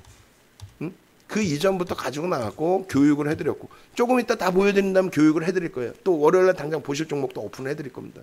이걸 그냥 막연하게 내일 오를 종목 주세요. 그럼 제가 집 팔아서 샀겠지. 그런 개념이 아니라 저런 종목을 장중에라도 개장 전에라도 잡아내실 수 있는 그 기준을 잡아야죠. 요거 괜히 매직 계산기 올린 거 아닐 거 아니에요. 또 그 다음 종목 뭘까요? 서울 바이오시스 이것도. 근데 월요일 날은 조금 창피했어요.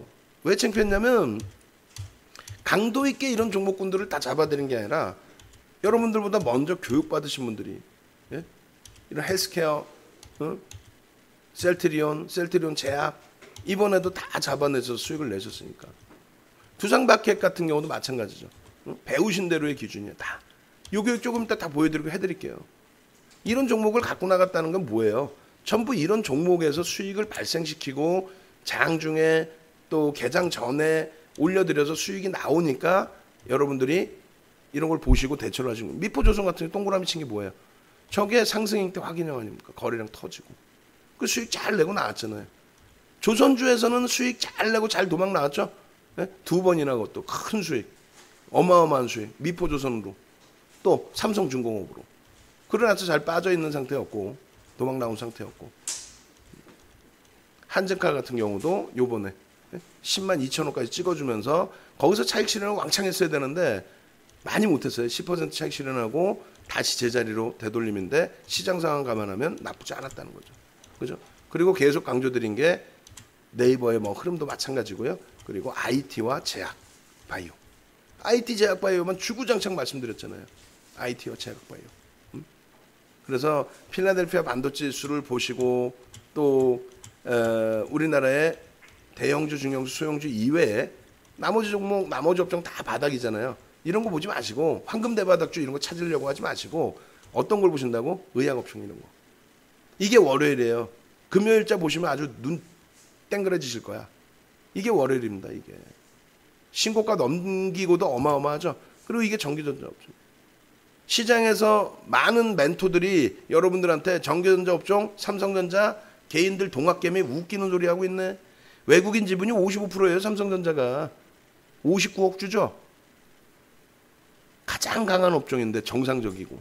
의약품은 이건 정책 때문에 움직이는 거지. 얘는 실적이 뒷받침되고. 얘의 가장 기본적인 흐름이 뭐라고요? 필라델피아 반도체 지수고. 그렇죠?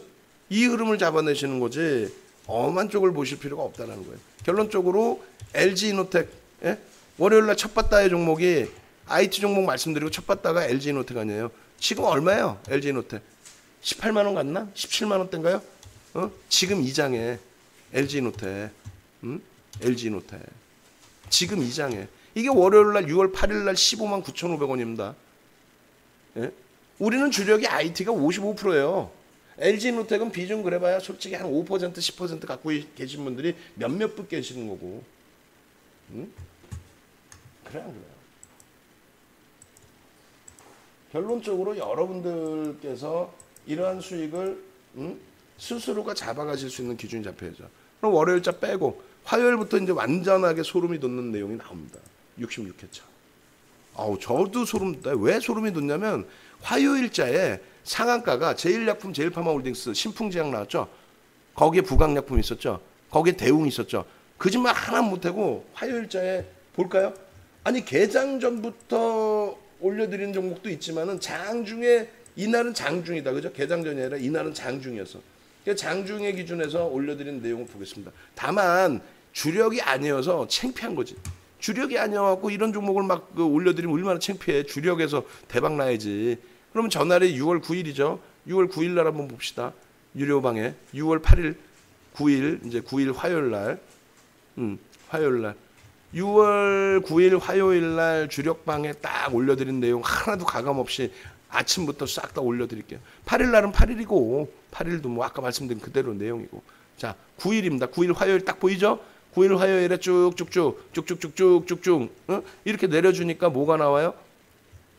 쭉 내려주고 여기서 벌써 하나솔루션이 나옵니다. 전량차익 실현 2차 목표주가 22,000원인데 고점 대비 19.19% 25,500원 대비 21,100원 19,900원 이탈되면 전량차익 실현이죠. 2만원을 팔았지. 하나솔루션 지금 다시 18,000원대인가요? 우리 들어간 게 17,000원대잖아. 매직 계산기를 싹 해서 이래 하니까 차익 실현하십시오 라고 하나솔루션 이미 개장 초에 전량차익 실현. 그죠? 전량차익 실현 17,000원에 들어왔잖아. 16,700원 이렇게. 들어가자마자 폭등. 좋아. 여기도 보면은 하나솔루션 17,000원 편입 6월 1일 날. 6월 1일 날 17,000원 편입 써 있잖아요. 거짓말이 아니잖아. 그 다음에 또 봅시다. 보시면은 태고사이언스. 얘도 또 들어가자마자 개장 전에 올려드린 태고사이언스. 들어가자마자 또 폭등. 또 추익. 태고사이언스 시가가 얼마? 28,300원. 그리고 고가가 32,250원. 개장 전에 올려드렸죠. 태고사이언스 개장 전에 올려드린 거 보여드려요? 여기 있네. 태고사이언스 300만 주만 터지면 됩니다. 근데 지금 거래량이 얼마 터졌어요? 이 장중 기준에 거래대금이 505억 터졌네. 그러면 얼마? 150만 주 이상 터진 거네요. 개장 초에. 그 다음에 그러니까 이런 식으로 다 올라가 있다면 제일약품 어떻게 됐어요? 10시 12분에 드림텍 마찬가지고 개장 전에 올려드린 드림텍 제일약품 결국은 어떻게 됐어요? 10월 12일 날 제일약품 상한가. 그리고 제일파마홀딩스 어떻게 됐어요? 10시 9분에 올려드렸는데 결국은 상한가. 그죠? 현재가 기준이 얼마? 제일파마홀딩스가 12.57% 상승이죠. 다 오른 거 주지 마라? 뭘 다 오른 걸 주지 말아야 상한가인데 이날. 예?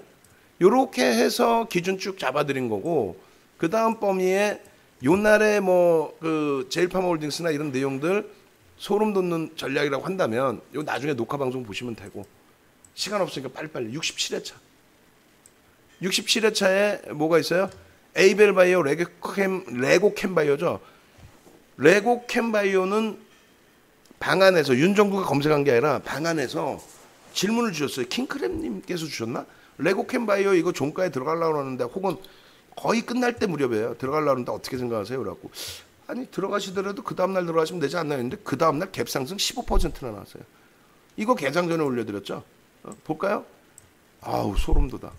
자 6월 10일입니다. 그죠? 6월 10일 개장 전에 올려드린 종목을 한번 봅시다.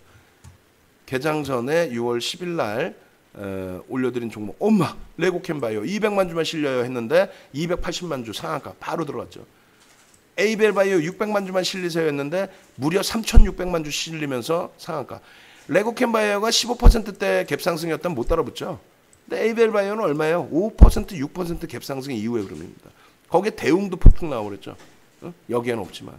거기에 두산 피어스 18%. 그죠? 그렇게 해서 이날도 보시면은 쭉 써 있어요.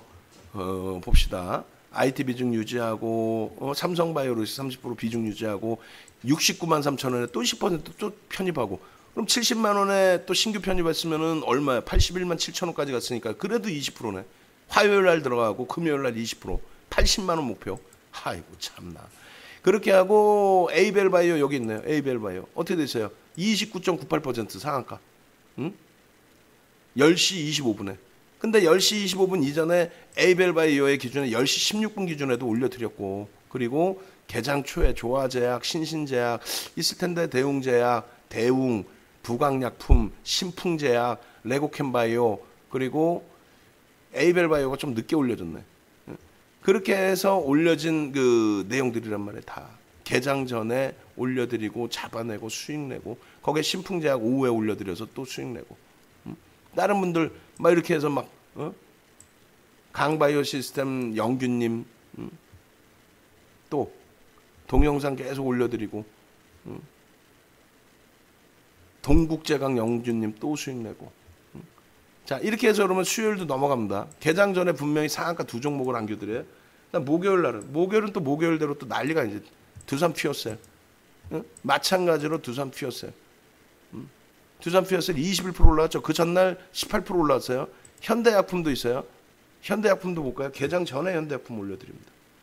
귀신 같지 않아요? 이 소름 돋잖아요. 난 막 소름 돋더라고 나중에는 내 스스로가 11일이죠. 오늘도 하나 드릴게요. 그러면은 한번 여쭤볼게요. 이거 보여드리면서 월요일날 개장 전에 올려드리는 종목 중에 상한가 세 종목 나오면 좋겠다 하시는 분 333 상한가가 개장 전에 좀 나와주면 좋겠다 하시는 분들 333 아 진짜로 지금 좀 전에 보셨잖아. 현대약품 11일 아니야 이게 11일 8시 45분 다 개장 전에 올려드린 거야. 안 그러면 요 100세 계시는 라이브 방송 회원님들이 가만히 계시겠어? 가만 안 두지? 현대약품 딱 올려드렸죠. 1600만 주. 카카오 TV에 계신 분들은 저쪽 카카오 톡방에다가 올려주시면은 야 이거 소름 돋지 않아요? 저는 소름이 돋는데 조금 따라 그래서 오픈해 드려야 될 거 아니야. 오픈. 야 이거 뭐 광고쟁이들이 광고 무지 많아가지고 이거 이렇게 해드리고 다시 이제 저기 올려드려야지. 카카오 TV 쪽 참여하시는 방법 올려드려야지. 그죠?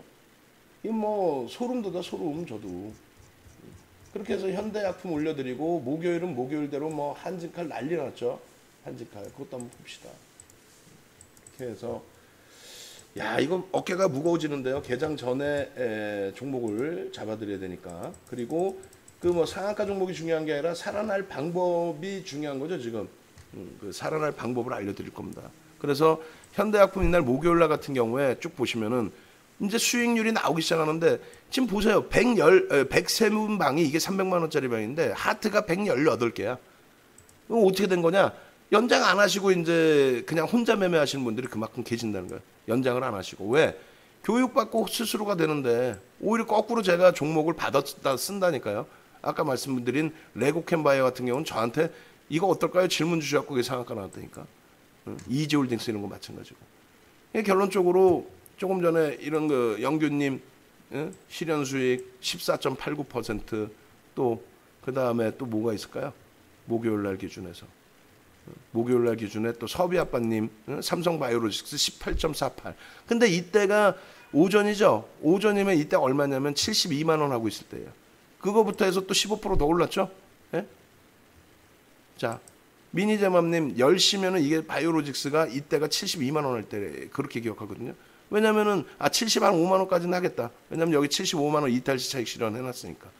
이거부터 해서 81만 7천 원 또 10% 가까이 오른 거 아니에요. 전략 이렇게 다 잡아드렸고. 그래서 목요일날 우리가 15%를 차익 실현했다니까요. 목요일날. 이 가격 대비 10%가 더 올라와 있으니 거기다가 남들 엉엉엉 울 때 우리는 압축해서 일로 또 들어갔죠. 한진칼 이날 한진칼 10만 2천 원까지 올라와 버리죠. 어? 전략 다 올려드리잖아요. 한진칼 이런데 수익을 못 내면 바본 거죠 우리가. 6월 11일 9시 20분에 삼성바이오로직스 71만 7천 원 돌파, 신규 10% 편입 가능합니다. 왜? 30% 비중 유지. 왜?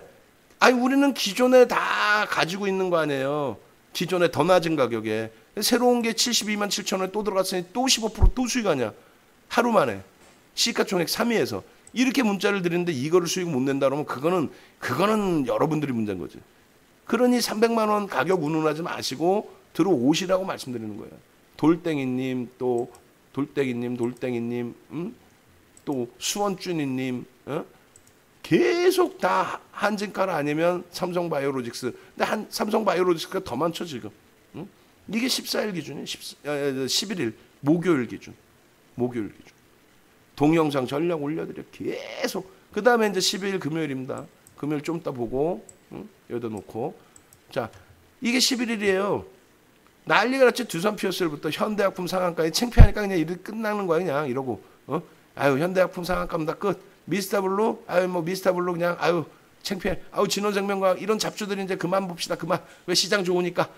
그렇게 해서 결국은 어떤 거 쭉 보시면 신풍제약 아유 이것도 뭐 상한가 수요일 화요일 날 상한가 나왔고 그다음 수요일 목요일 날 잘 먹었으면 됐고 스스로 매매하시고 오케이 끝. 두산 피어셀 이거 보시면은 장학형 뜨고 시가총액 1조 4천억까지 가죠. 예?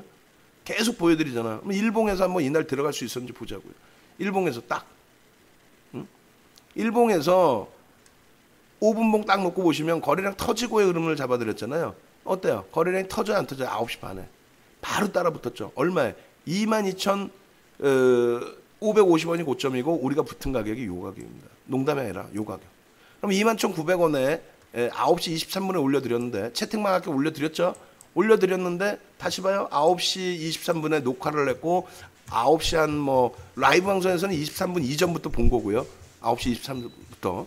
그리고 실제 올려드린 건 두산 피어셀 동영상 올려드렸고 그리고 바이오로직스 올려드렸고 또 두산 피어셀 9시 몇 분에 올려드렸어요? 9시 삼성 바이오로직스고 이거는 9시 여기 있네.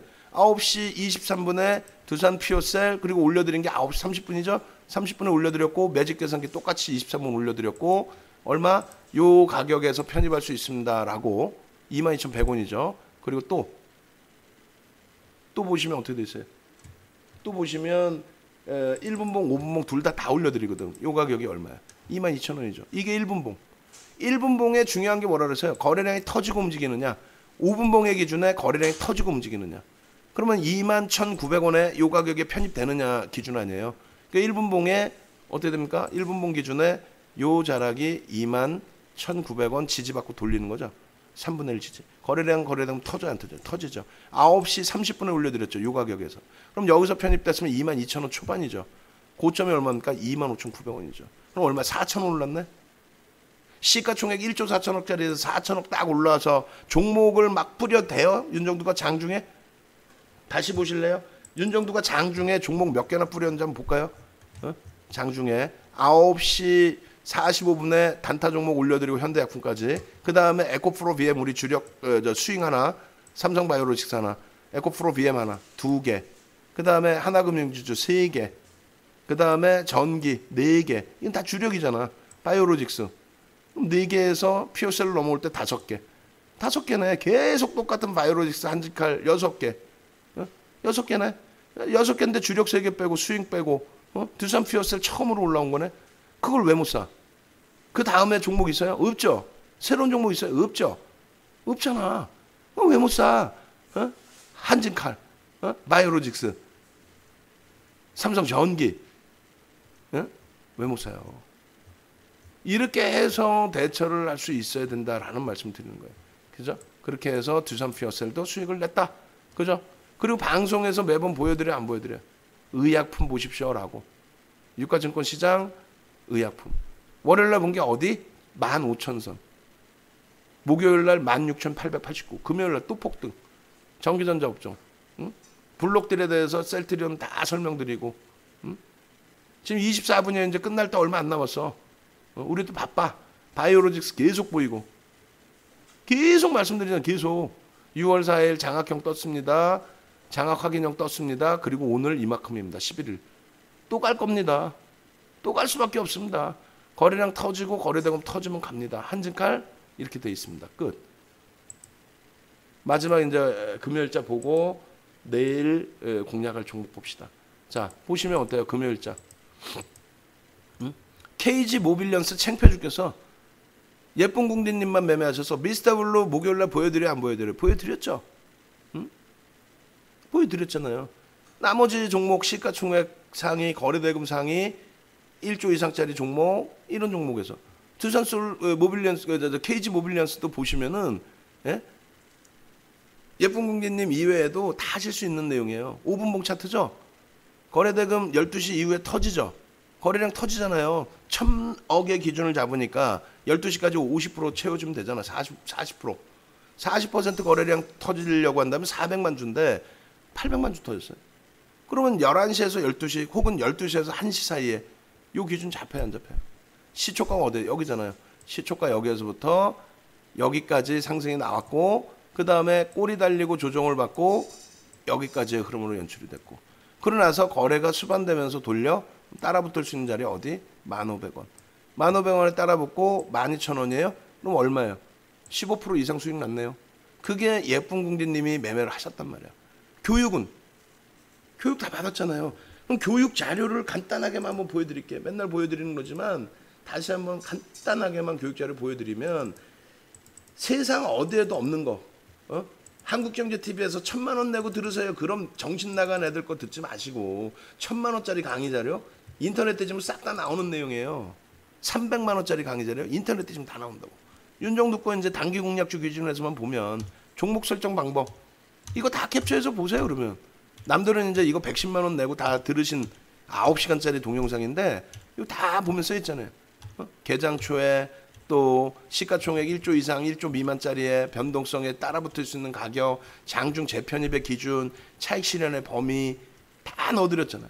그리고 거래대금 1,000억 이상의 기준이 얼만큼 큰 것인지 거래대금 1,000억 이상짜리 2019년 1월달 기준 그 기준과 올해 2월달 기준 거래대금 1,000억 이상짜리가 몇 개 있는지 종목이 20개가 안 나왔단 말이에요. 근데 지금은 수십 개, 수십 개가 60개, 70개씩 나와요. 좋은 점은 골라 먹을 수 있다. 나쁜 점은 집중하기가 어렵다. 결국은 장중에 어떤 식으로 재편입할 수 있는지에 대해서 교육까지 다 해드렸죠. 그게 9시간 교육이고 홈페이지에 뒤지면 이런 식으로 나온다는 거예요. 근데 여기서 왜 여기서 여러분들이 교육을 안 받으시려고 하냔 말이에요. 할인까지 다 해드리는데. 아시겠죠? 그래서 요 교육 다 받으세요. 이 교육 내용 이거 다 받으세요. 한 강당 9시간입니다. 그렇게 하시면 시황부터 종목까지 이런 종목 스스로 다 잡아내요. 금요일자 마지막이니까 보면 미스터블루 목요일까지 갖고 나간 거 아니에요? 목요일날까지. 목요일날 들여다보셨으면 또 6월 1일날 샛별형 들여다보셨으면 그 다음날 거래 터지고의 흐름. 목요일날 1,000만 주 넘기죠. 거래대금 1,000억 넘기죠. 금요일날 들여다보셨으면 얼마나 큰 수익이 발생되냐고. 두산솔루스 마찬가지고. 마지막으로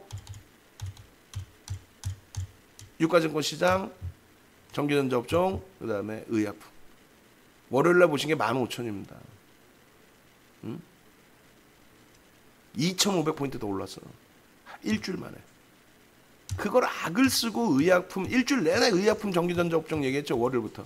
그럼 여러분들이 과금하고 윤정두 신뢰도 바탕으로 해서 자 삼성바이오로직스 매수합니다. 자 4월 달에 네이버 매수합니다 했을 때 시가총액 4위 3위짜리 매수했을 때 지금도 똑같잖아요. 선생님 저 손실이 많아서 못 삽니다. 단타 종목 주세요. 매일매일 상한가 드리잖아. 상한가 드려도 못 잡고 삼성바이오로직스 드려도 못 잡고 그러시면 안 됩니다. 네? 결론은 조금 전에 이제 뭐 수익 자랑 뭐 이런 거 보여드리면 뭐 하겠어요. 여러분들 스스로가 느끼실 수 있어야지.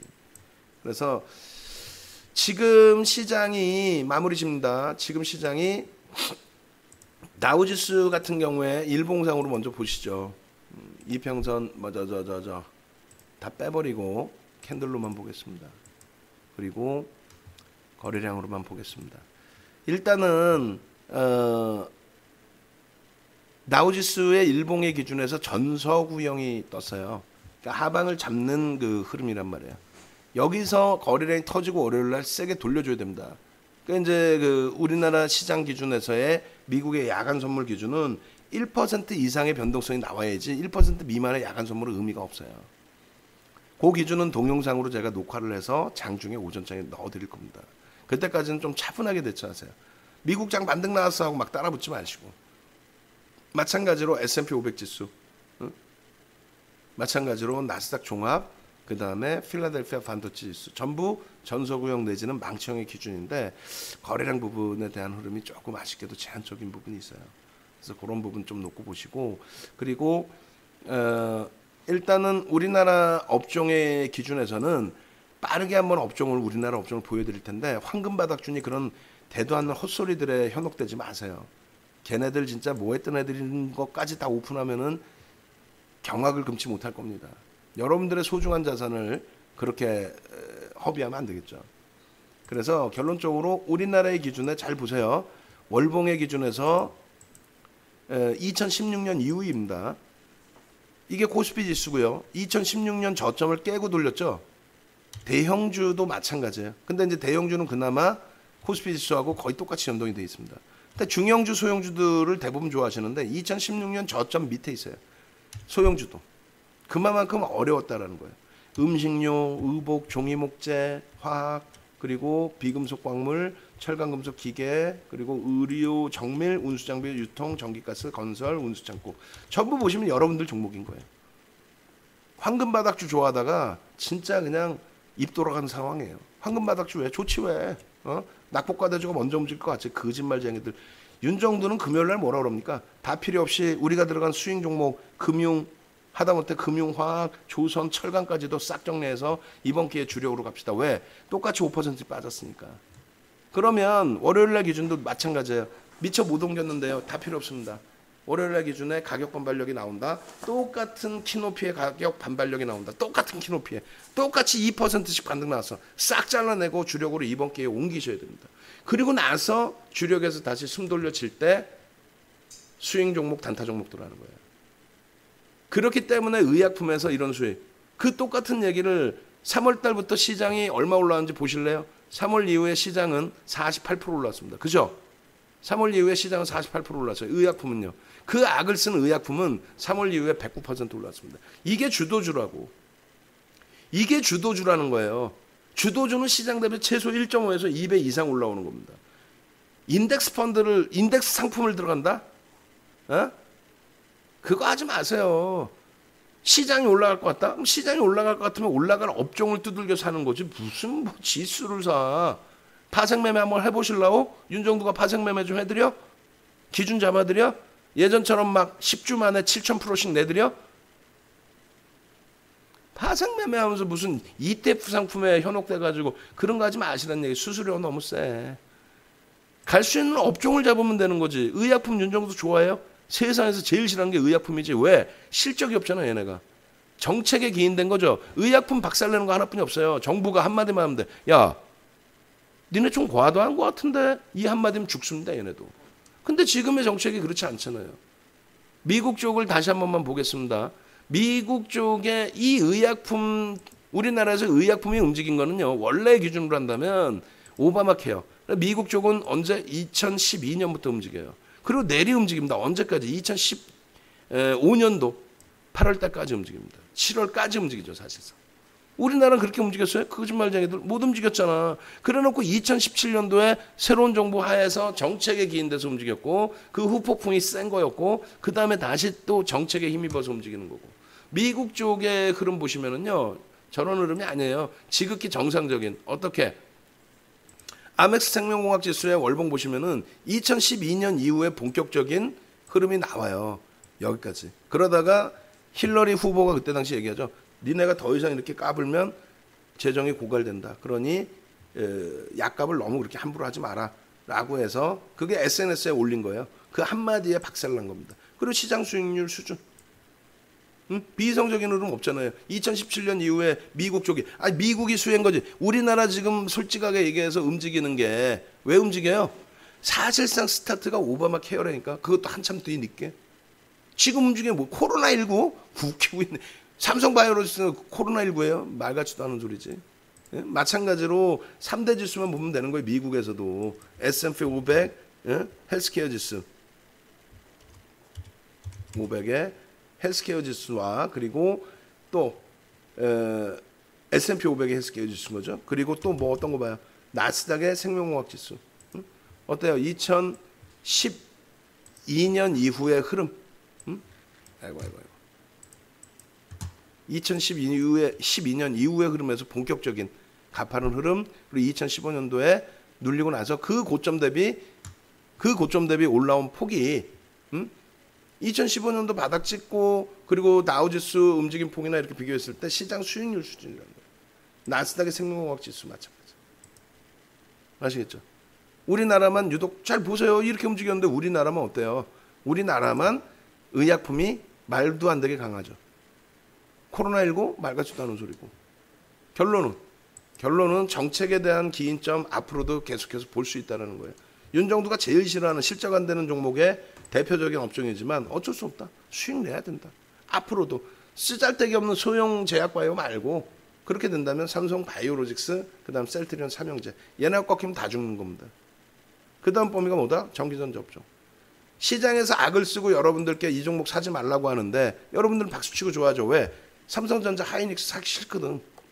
응? 삼성전자 하이닉스 사기 싫잖아요. 근데 삼성전자 외국인들 비중이 얼마? 55%라고. 응? 외국인 비중이 55%라니까요. 근데 뭐 지금 외국인들이 너무 많이 팔아서 힘들다며 시장에 웃기지도 않는 소리 하고 있어. 외국인 지분이 가장 많은 게 55% 삼성전자잖아요. SK 하이닉스 어때요? 응? 18조 6천억 하던 SK 하이닉스에 대해서 외국인 기관이 때려사기 시작한 게 2016년 5월 18일 이후입니다.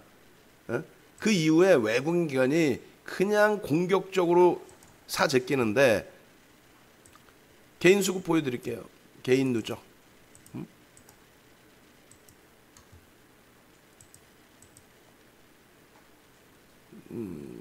주가 차트 하이닉스 개인 누적 월봉 이렇게 해서 이평선 빼고 2016년 이후에 이게 얼마냐면 2조라고 이게 2조 원입니다. 2조.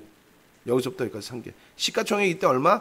25,650원 곱하기 7억 2,800만 주 해줘 보세요. 그러면 18조 6천억 나와요. 18조 6천억에서 2조를 사는데 변동성이 나와야 안 나오죠. 꾹꾹 밟아놓죠. 그래 놓고 여기서부터 여기까지 변동성 주고 여기서부터 여기까지 주고. 그러고 나서 다시 수급이 들어와서 사상 최대치 수급을 넘긴 시점이 여기. 그러면서 고점 뚫고 한 단계 더 올라가야 되는데 정부하고 미국하고 부딪히고 정책의 불확실성 터지고 북한과 부딪히고 중국과 부딪히고 그러면서 가장 좋은 업종의 종목군들이 가장 좋은 실적을 내는 종목군들이 가장 많은 외국인들의 수급이 이렇게 들어와주는 이런 종목군들이 꺾여버린 거죠. 근데 지금은 다시 돌리죠. 왜? 실적을 바탕으로. 산업 자체가 바뀌기 때문에. 어떻게? 공화당 정부, 미국 공화당 정부에서 엑슨모빌이 시가총액 1위 하다가 지금은 산업이 바뀌다 보니까 애플과 아마존 이런 쪽이 시가총액 1조 달러를 넘겨버리죠. 그 흐름에 서버발 디램 어마어마한 수익 개선이 삼성전자 하이닉스만 거죠. 이 당시 영업이익 분기별로 5천억 미만까지 떨어졌던 게 분기 영업이익 5조 이상까지 돌려버렸죠.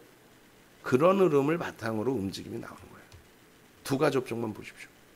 그리고 특히 지금 기준에 전기전자 업종이 3월 이후에 올라선 폭이 제한적이에요. 시장이 48% 오를 때 얘는 31%뿐이 못 올랐어요. 얼마나 좋은 기회입니까? 고점 대비 덜 빠졌어요.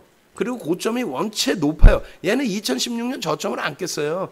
2016년 저점을 안 깬 상태에서 그렇게 강하게 유지가 되는 상태에서 가격 반발력이 좀 제한적으로 나오다 보니까 에이구 하고 손가락질했죠. 이제부터 얘네가 예전처럼 견인을 해서 끌고 갑니다. 왜? 필라델피아 반도체 지수 보시는 것처럼 실적이 뒷받침되는 업종이 아무리 정책에 짓눌린다 할지라도 공화당 정부에서는 전통 굴뚝산업만 지지를 한단 말이에요. 세제 확대까지 아니더라도 규제 완화 이런 부분이 어디에 연동이 돼 있었어요? 어디에? 공화당 정부는 전통 굴뚝산업, 방산, 제약, 바이오가 아닌 제약, 방산 그리고 에너지, 전통 에너지. 이제 바뀌어버렸잖아요. 결론적으로 두 가지 업종은 무조건 보십시오. 보시고 우리 정의원님들은 행복해 하시고, 다만 월요일 기준에서는 아쉽지만 시장의 강세가 미국 쪽의 선물이 1% 이상의 강세로 연출이 된다면 탄력을 받을 수 있지만, 그렇지 않다면 제한적이에요. 갭 상승 이후에 눌릴 수 있습니다. 흥분하지 마시고, 거기에 우리는 여전히 IT와 제약바이오를 놓고 보는데, 제약바이오 비중 다시 사실상 10% 차익 실현이 됐죠. 삼성바이오로직스가 10% 차익 실현이 됐고 재편입이 가능했는데 공식적으로 매수세는 안 드렸어요. 교육은 다 해드렸는데. 무슨 말이냐면은 이 가격에 차익 실현이 됐잖아요. 78만 2천 원의 10%가 평균, 78만 2천 원의 평균 차익 실현이 됐는데, 그렇게 하고 재편입 구간이 77만 3천 원이었단 말이에요. 77만 3천 원을 넘길 때 거래량이 수반되느냐의 기준인데 거래량이 수반되고 넘겼단 말이에요. 특히 일본봉에서는. 근데 공식적인 매수세는 안 드렸죠. 그래서 공식적인 매수세는 안 드렸기 때문에 그냥 20% 비중으로 두고 있습니다만, 월요일 기준에서 30% 꽉 채울 수도 있다라는 거 염두에 두시고, 여기까지 밀렸었잖아요. 돌릴 때 거래량 수반되면서 돌렸죠. 그럼 다시 재편입인데, 이 재편입을 문자 사인까지 안 드렸기 때문에 20% 비중으로 갖고 있다고 설정을 해놓은 거예요. 매매 좋으신 분들은 30% 다 채워놓으셨죠. 오케이. 그리고 수익 종목 정리 못하신 분들은 수익 종목 정리해서 어떻게 IT로 옮겨간다. 그것도 월요일날 다시 개장 초에 잡아드릴 겁니다. 그리고 마지막으로 개장 전에 상한가 갈 수 있을 만한 단기 종목을 개장 전에 다 올려드릴 거예요. 다 올려드릴 거고, 오늘 이제 그 하나만 설정을 해드리면, 시간 내에 거래량 종목분들 거기서도 힌트를 좀 잡으실 수 있어요. 그래서 시간 내에 우리가 거래대금 상위 종목 중에 변동성이 있는 종목, 거래대금 최상위 종목 중에, 그러면 어떻게 돼요? ABL 바이오의 흐름. 우리가 ABL 바이오의 흐름은 분명하게 말씀드리지만 개장 전에 올려드려서 요날, 개장 전에 올려드려서 요날 편입이 됐고 요날 상한가 수익이 났죠. 5분봉으로 진짜 보실까요? 상한가 들어간 날이 이평선 다 빼고 스스로 매매가 되셔야 돼요. 응? 그러면 5분봉 기준에 좀 넓게 보고 당겨서 보시면 상한가 들어간 날이 이날이죠. 10일 날.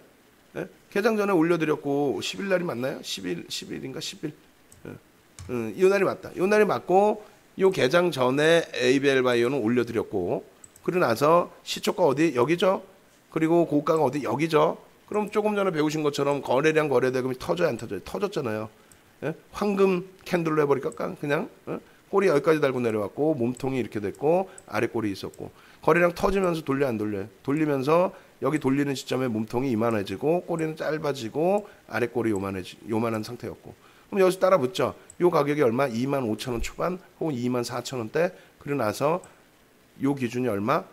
요 기준이 이제 상한가 기준이 되는데 29,000원. 그러고 나서 한번 차익 실현하셨던 분들은 재편입의 기준 설정돼야 안 돼요? 될 수 있죠. 차익 실현하셨던 분들에 한해서는. 그렇게 해서 다시 재편입의 기준이 여기서부터 여기까지 고점, 그러고 나서 여기까지 꼬리, 그러고 나서 돌려지는데 1시가 넘었단 말이에요. 그렇지만 개장 초에 차익 실현을 했던 분이라면은 다시 돌릴 때 거래량 수반될 때 따라 붙을 수 있다. 또 상한가.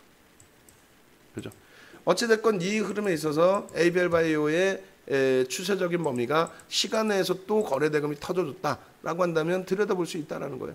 그래서 ABL 바이오도 아마 개장 전에 오픈을 해드릴 텐데 5.94% 등락 범위가 중요한 게 아니라 거래대금이 이미 153억 터졌다. 그럼 일본 기준에서 이것도 교육을 잡아드리죠. 이날 같은 경우에 거래대금이 1조에 달했단 말이에요. 1조에 달한 거래대금이야. 그럼 예전처럼 1,000억만 터져도 된다 이렇게 할까요? 이때처럼 거래대금 1,000억만 터지면 들여다볼 수 있다. 근데 1조가 넘어버렸어. 이때의 기준하고 달라. 이때하고 지금에 보면 1조에 이게. 그럼 결국은 최소 범위의 거래대금을 70% 수준 잡고, 그럼 얼마? 7,000억의 거래대금이 터져야 된다. 그럼 지금 주가에서 얼마? 최소 2,500만 주 이상. 예? 이때는 3,000만 주를 월등히 넘겼잖아요. 3,600만 주. 최소 2,500만 주에서 3,000만 주. 그러니까 공격적이신 분들은 2,500만 주, 보수적이신 분들은 3,000만 주의 기준 거래량을 잡고, 아까 교육해드린 것처럼 이런 기준, 어떤 거, 이런 거 다 잡아놨잖아요. 다 이거를 110만 원 내고 교육받기 돈 아까운 거죠. 여러분들 자산 수익 나는 거는 운에 맡기고, 남들은 이거 교육 110만 원 주고 들으셔서 기준 거래량 대비 이렇게 되면 양봉이면 어떻게 들어간다. 이걸 다 하시고 계시는데 제발 교육 받으시고 나는 교육이 어렵다 하시면 윤정두한테 맡기시고 그럼 윤정두가 들어갈 수 있다 없다 정해드리죠. 일단은 에이벨바이오 시간에 움직임이 있었기 때문에 들여다보시고요. 대원제약 아까 이제 우리 영규님 말씀하셨는데 8%의 기준에 현재가 보세요 한번 3,700억이죠. 그러면 이렇게 적어놓는단 말이야. 너무 떴는데 저거 어떻게 해요? 그러니까 교육받으라는 얘기예요. 1조 이하짜리는 어떻게 한다? 10%까지 따라붙을 수 있다. 근데 지금 윤정두가 대원산업을 지금 10% 대원제약을 따라붙으라는 얘기예요? 아니죠. 500만 주씩의 거래대금이 터져 있었기 때문에 거래대금이 1,000억씩 터져 있는 종목이었기 때문에 들여다보고 있었다라는 거예요. 근데 이날 놓쳤죠. 예를 들어서 매매 좋으신 분들은 따라붙었지만 놓쳤다고 치고 그 다음 날은 갭상승 이후에 올라갔다 밀렸기 때문에 들어갔다면 손절인 거고 안 들어갔으면 말고 그 다음에 멈춰져 있다가 거래대금이 또 터졌단 말이에요. 그럼 갭상승 흐름 보고 얘는 기준거래량 얼마? 500만 주 이상만 잡으면 되죠. 500만 주에서 600만 주. 근데 500만 주 정도면 될 것 같아요. 그것을 뛰어넘겠느냐? 넘기죠. 지금 거래량이 터져 있으니까. 그러면 에이벨바이오, 대원제약이 움직이면 저건 상한가입니다. 그렇잖아요. 움직이면 상한가지. 그 다음 YMT, 드램텍 이렇게. 그렇게 해서 요 기준을 개장 전에 그 기준 거래량 잡아드릴 거고 무료방에는 죄송합니다만 종목만 올라가지 이렇게 기준 거래량이 올라가지 않아요. 뭐 다 내놓으라고? 아니 300만 원짜리 가금하신 분하고 똑같이 다 내놓으라고? 그거는 안 되지. 그 전두환 아저씨처럼 그 대머리 된다니까 그렇게 했다가는. 여기는 이렇게 주력 기준 거래량을 드려요. 그죠? 기준 거래량을 드리는데 지금 무료방에는 기준 거래량을 못 잡아드리죠. 못 잡아드리고 종목만 거래량 빼고 종목만 올려드리니까 교육받으신 분들은 그래도 많이들 수익을 내시죠. 203분 교육받으신 분들 계시는 방에서는. 그렇게 해서 여기 교육받으신 분들이 4월 달에 받으신 분들이에요. 하트가 189개야. 203분 안 나가죠. 왜? 교육받고 종목 올려드리니까 스스로 이제 그 기준 잡으실 수 있으니까 그렇게 해서 매매하시고 이렇게 막 수익 자랑 올려주시고 교육받으신 분들은 유료 가금 안 하셔도 스스로가 되신단 말이에요. 막 수익 자랑 봐봐 막 난리가 아니지. 자, 요만큼 해서 마무리 칩니다. 그래서 말씀드린 것처럼 홈페이지에서 무료 방송도 좀 보시고 그리고 제발 부탁인데 수익이 목적이시죠? 수익이 목적이시면 비싸다 생각하지 마시고 들어오셔서 월요일부터 수익을 내세요. 네이버, 삼성바이오로직스, 한진칼, IT 이런 종목에서 큰 수익 좀 내시기 바랍니다. 마지막으로 45번 한 번씩 출석 검사하시고 내일 또 야간 무방에서 뵙도록 하겠습니다. 그리고 채팅방에 동영상 강의에서 뵙도록 하겠습니다. 고생들 하셨습니다. 음악 한 곡 올려드리고 마무리 짓게요.